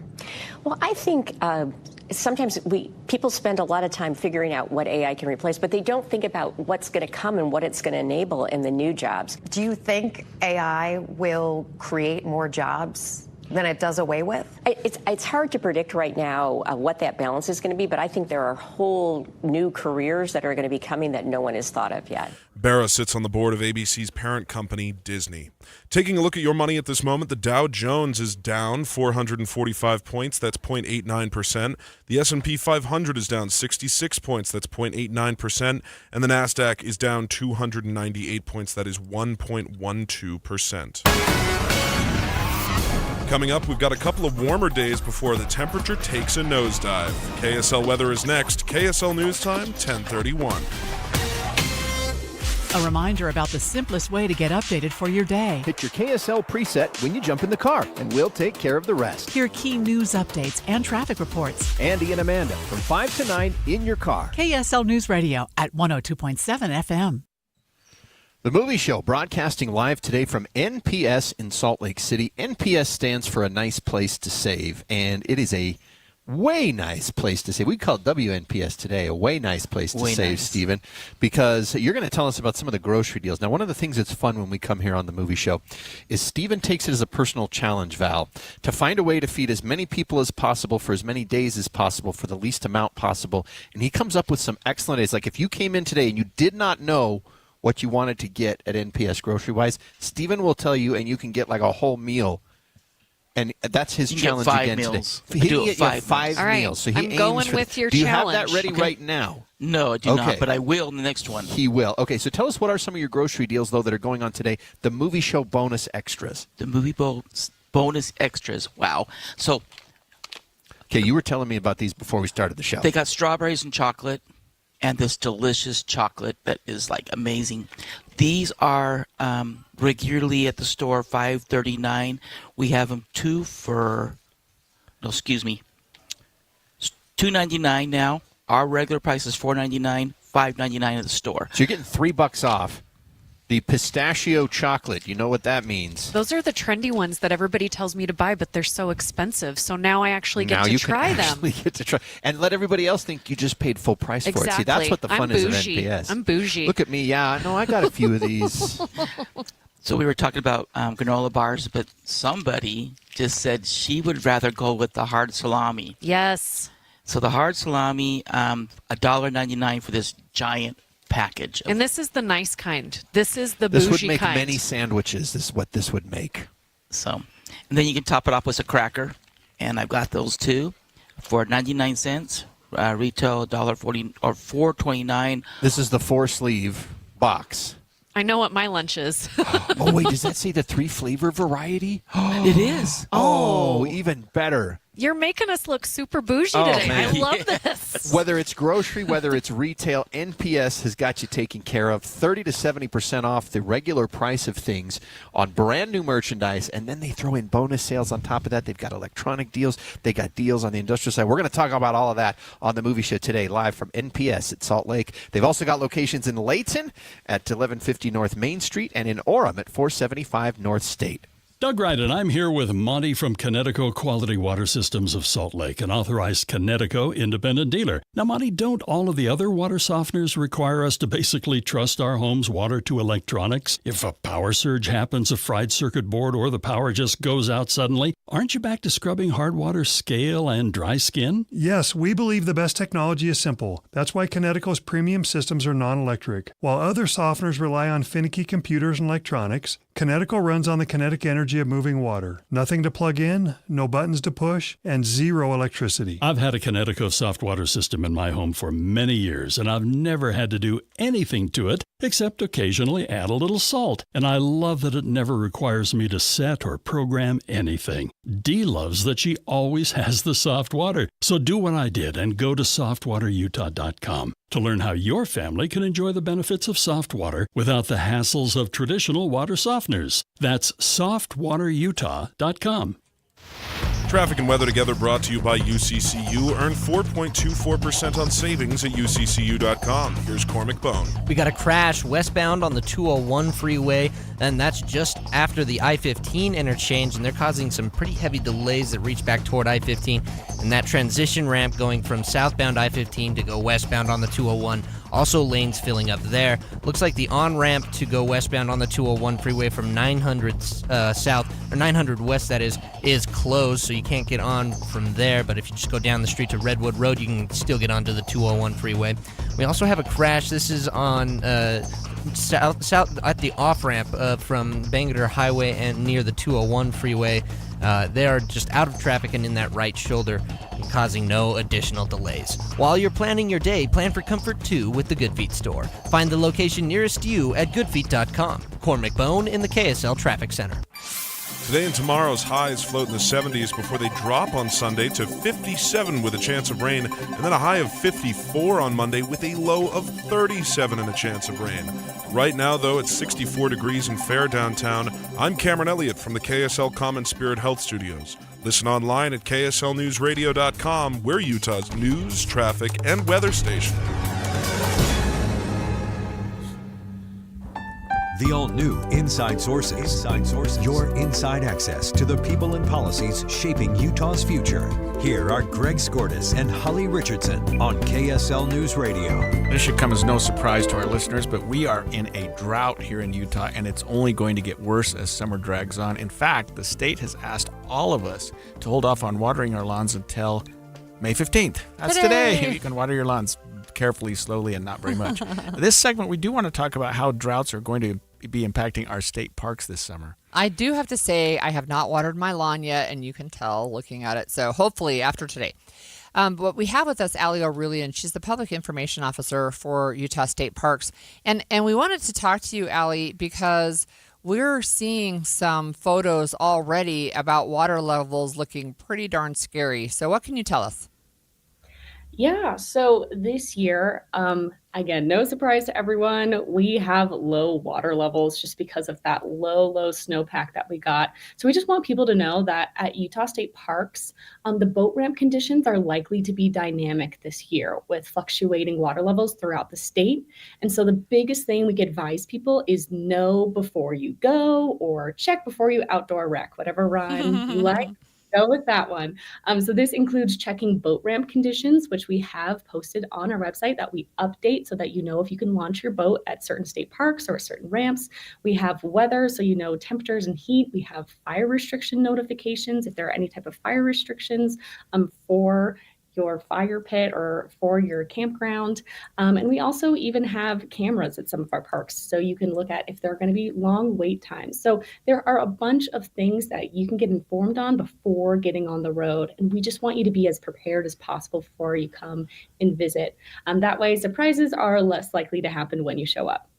Allie, are there certain parts of the state that are being hurt worse than others? We hear a lot about southern Utah really in a more serious drought than the northern Utah. So like somebody, if they're going boating at Lake Powell, are they going to have bigger problems than perhaps somebody that's going to Flaming Gorge?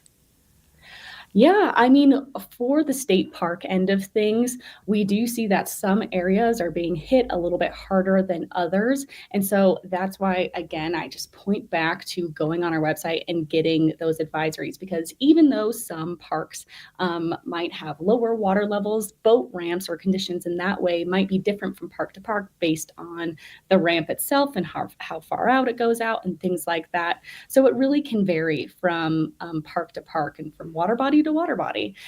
So that's why, again, we just recommend that you check before you outdoor wreck so that you know the conditions before heading out. So Ellie, I'm you said check the website. I'm looking at stateparks.utah.gov. I don't see where I should go to find out about boat ramps.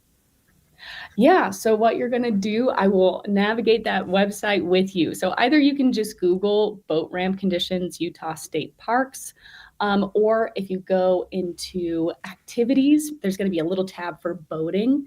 And on that page, there's going to be a tab for boat ramp conditions that has all of the boat ramps in our state parks and whether they're open or if they're on advisory, which means that the boat ramp may be operating at a reduced capacity or may be at risk of closing soon.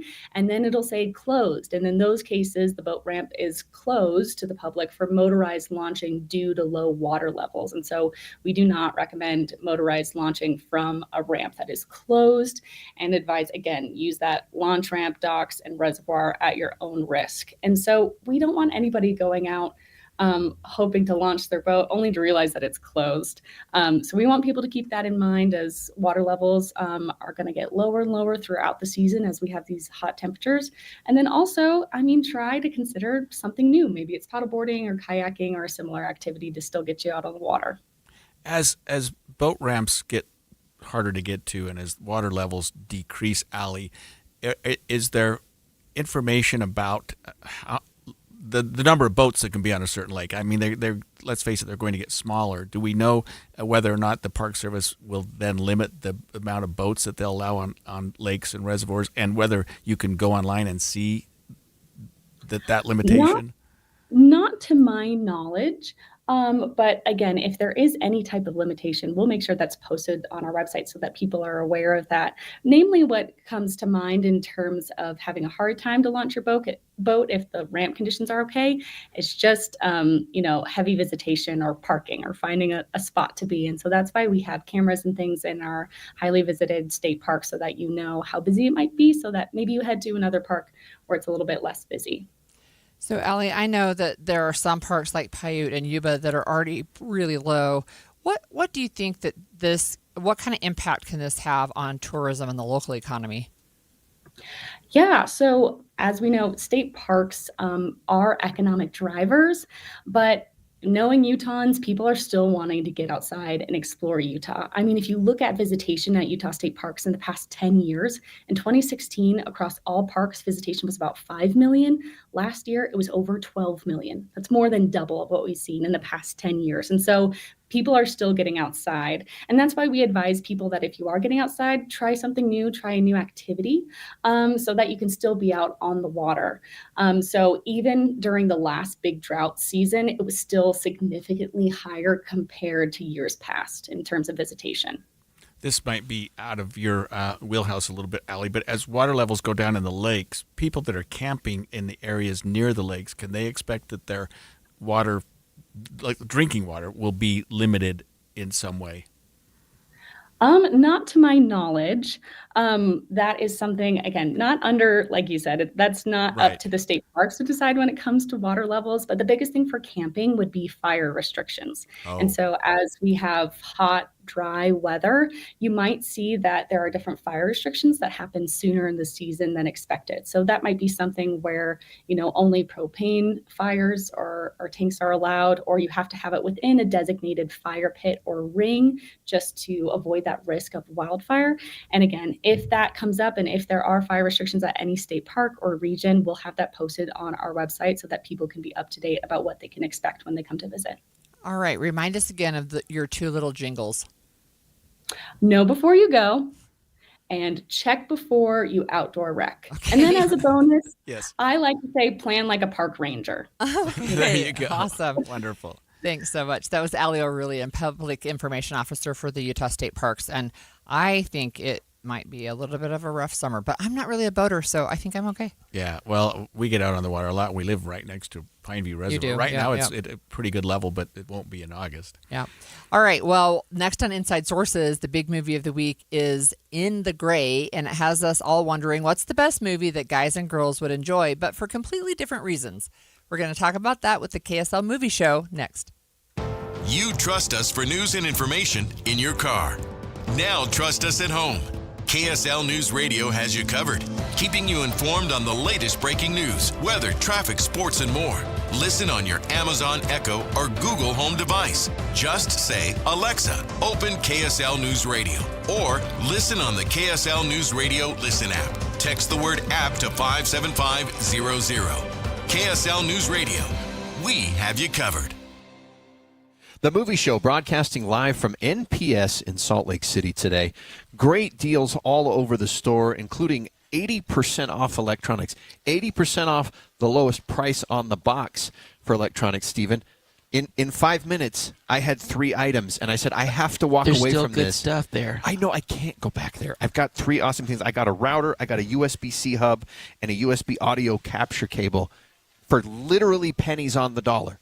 20 cents on the dollar of the price that this original. My desk is covered in electronics. I keep buying it. I believe it. 80%. I've never seen you guys mark something down this much.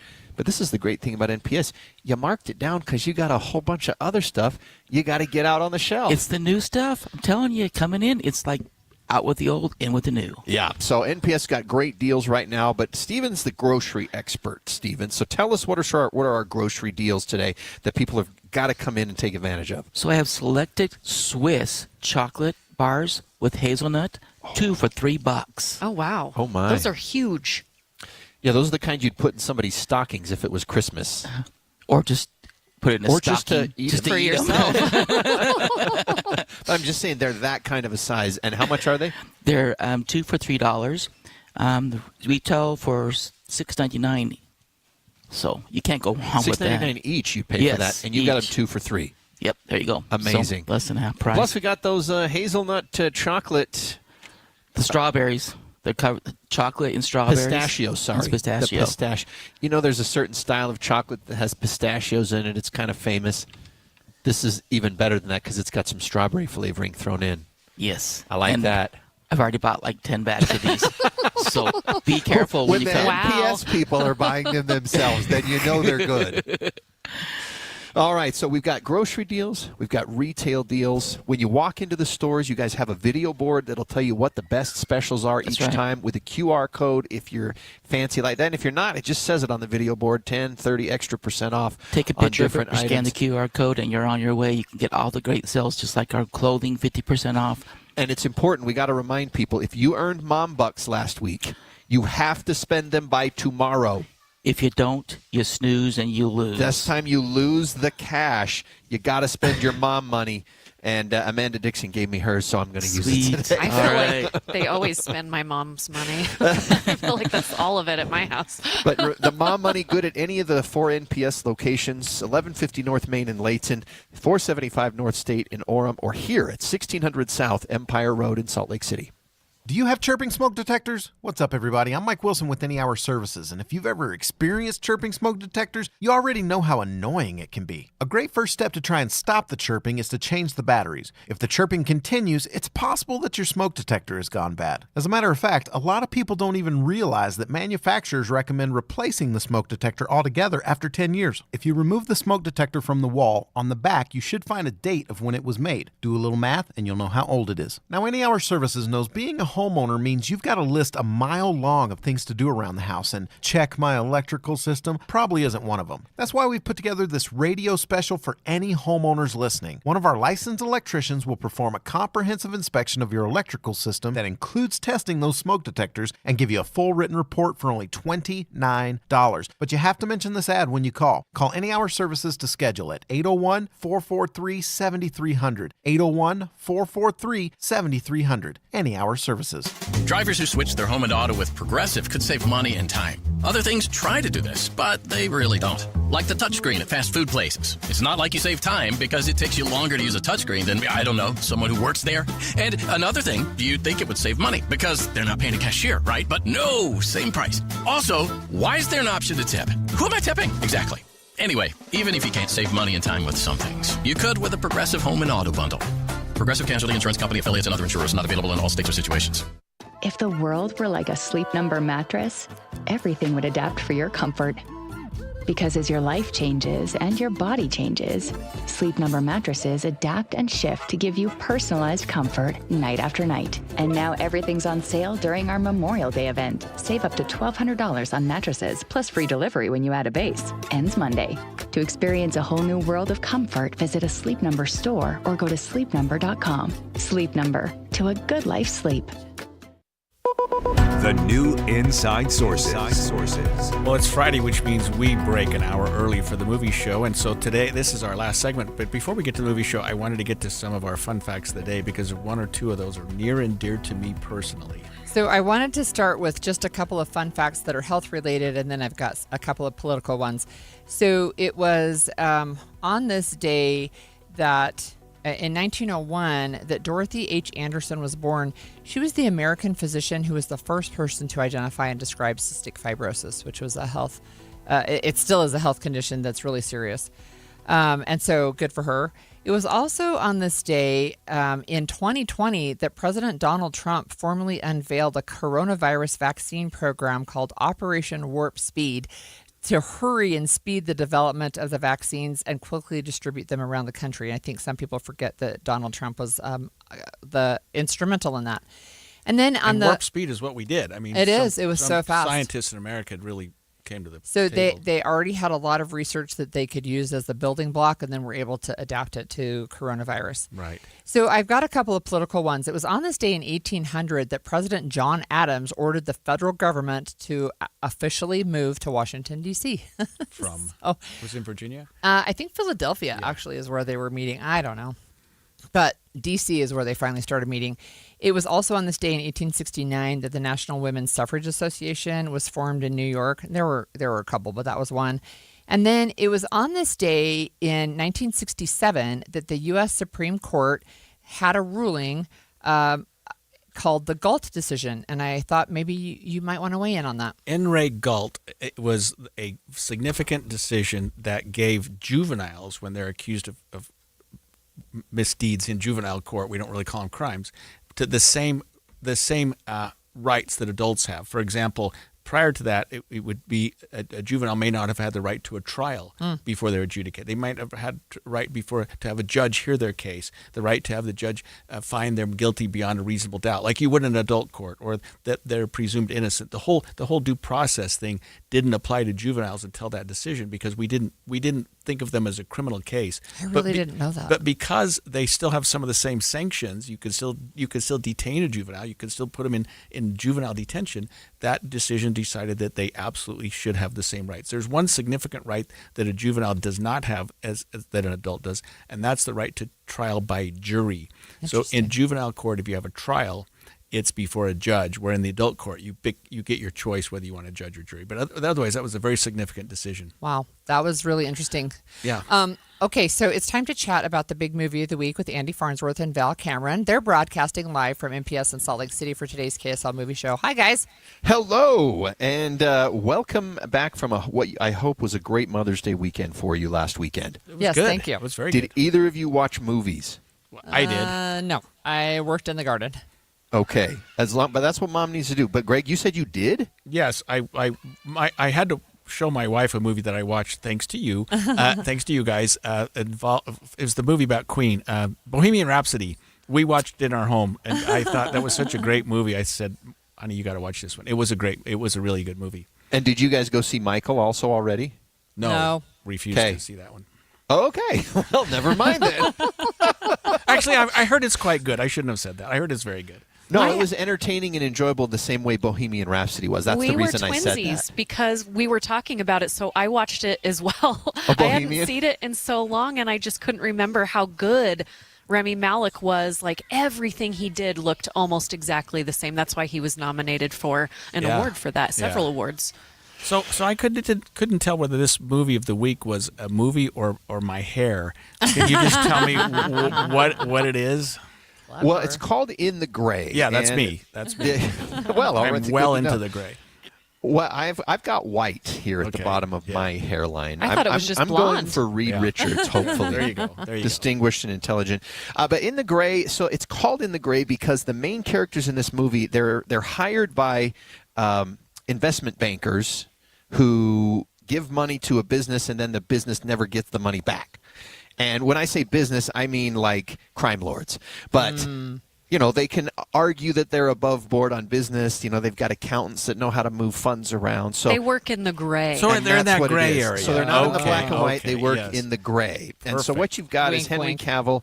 And there's a lot of wink in some of this stuff. Henry Cavill, Jake Gyllenhaal are two mercenaries who work for Isa Gonzalez. And then she's the person that the bankers call. In this case, it's Rosamund Pike. She used the investment bank investment to invest in this guy without really necessarily telling the people higher upstairs than her. So now she's sweating it out because she's got to get that money back without letting her bosses know that she basically loaned it to a crime lord. Shady. Yeah. And so Isa Gonzalez is like, I can get it for you. And so she then goes in with her team, of which Henry Cavill and Jake Gyllenhaal are a part. This is written and directed by Guy Ritchie. So it's really tight, precise. Like, that's one of his hallmarks. I agree. Val disagrees with me on this. I actually thought it was a really cool mix of tension, action, and precision. And by the way he tells the story, he can let you have these different action scenes without you having to watch them all consecutively happen, to where sometimes when I watch action movies, it kind of goes from one ridiculous to an even more ridiculous to an even, okay, what are we even doing here? And I didn't think it got like that, but I dug it.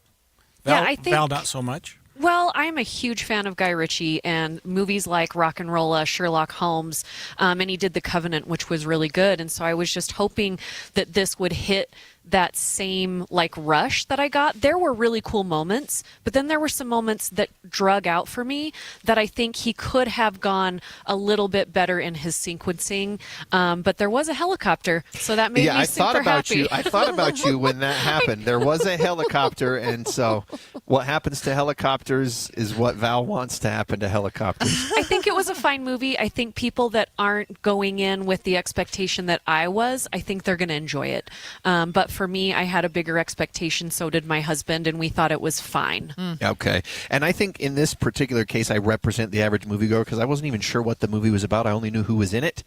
and I knew that I had to watch it yesterday because they didn't screen it for critics. Same. So I thought, oh, maybe this is going to be terrible. But then maybe because I thought that, I liked it better. I do have some criticisms that I'll talk about in the movie show itself. But for the most part, I enjoyed this.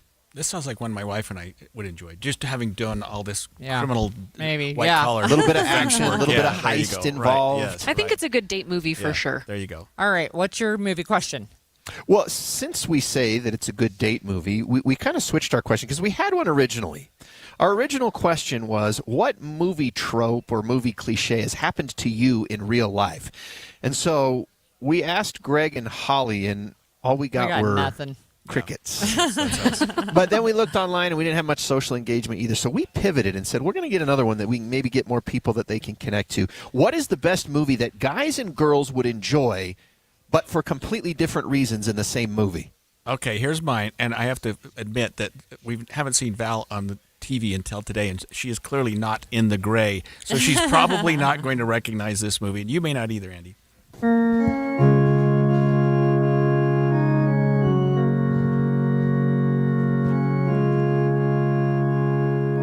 you recognize that? That's The from song sounds the familiar. Rolling Stones, You Can't Always Get What You Want, and it was the lead-in and an organ to the movie The Big Chill. Where but it was where men and women sort of got together after so many years. I know this is getting a little deep here, but that was a movie that I think guys and girls would love, but for particularly different reasons. It's kind of a chick flick, or what is it called? Yeah, that women would like, but boy, for a man, that hit really close to home on a lot of fronts. So, okay, that's my movie. I feel like you are evolving as a movie person, So Greg. proud of you. And we Thanks are to you. having an Thanks to influence you on guys, you, and yes. I like it. Okay. All right, I don't have time to do the sound for mine, but I'll just say I thought The Secret Life of Walter Mitty. Yes. Because I do think it is like a chick flick / rom-com, and I liked it because I loved all the things he decided to go and do, and my husband liked it because I liked it. So I thought that was very sweet. Hey, that's two different reasons. Well, I we're like out of it. time, guys, and I really apologize we didn't get to yours, but we'll hear yours when the movie show starts. So we're going to pivot now to the KSL movie show with Andy Farnsworth and Val Cameron. They are live at the NPS store in Salt Lake City to talk about In the Gray. When we come back, stay with us.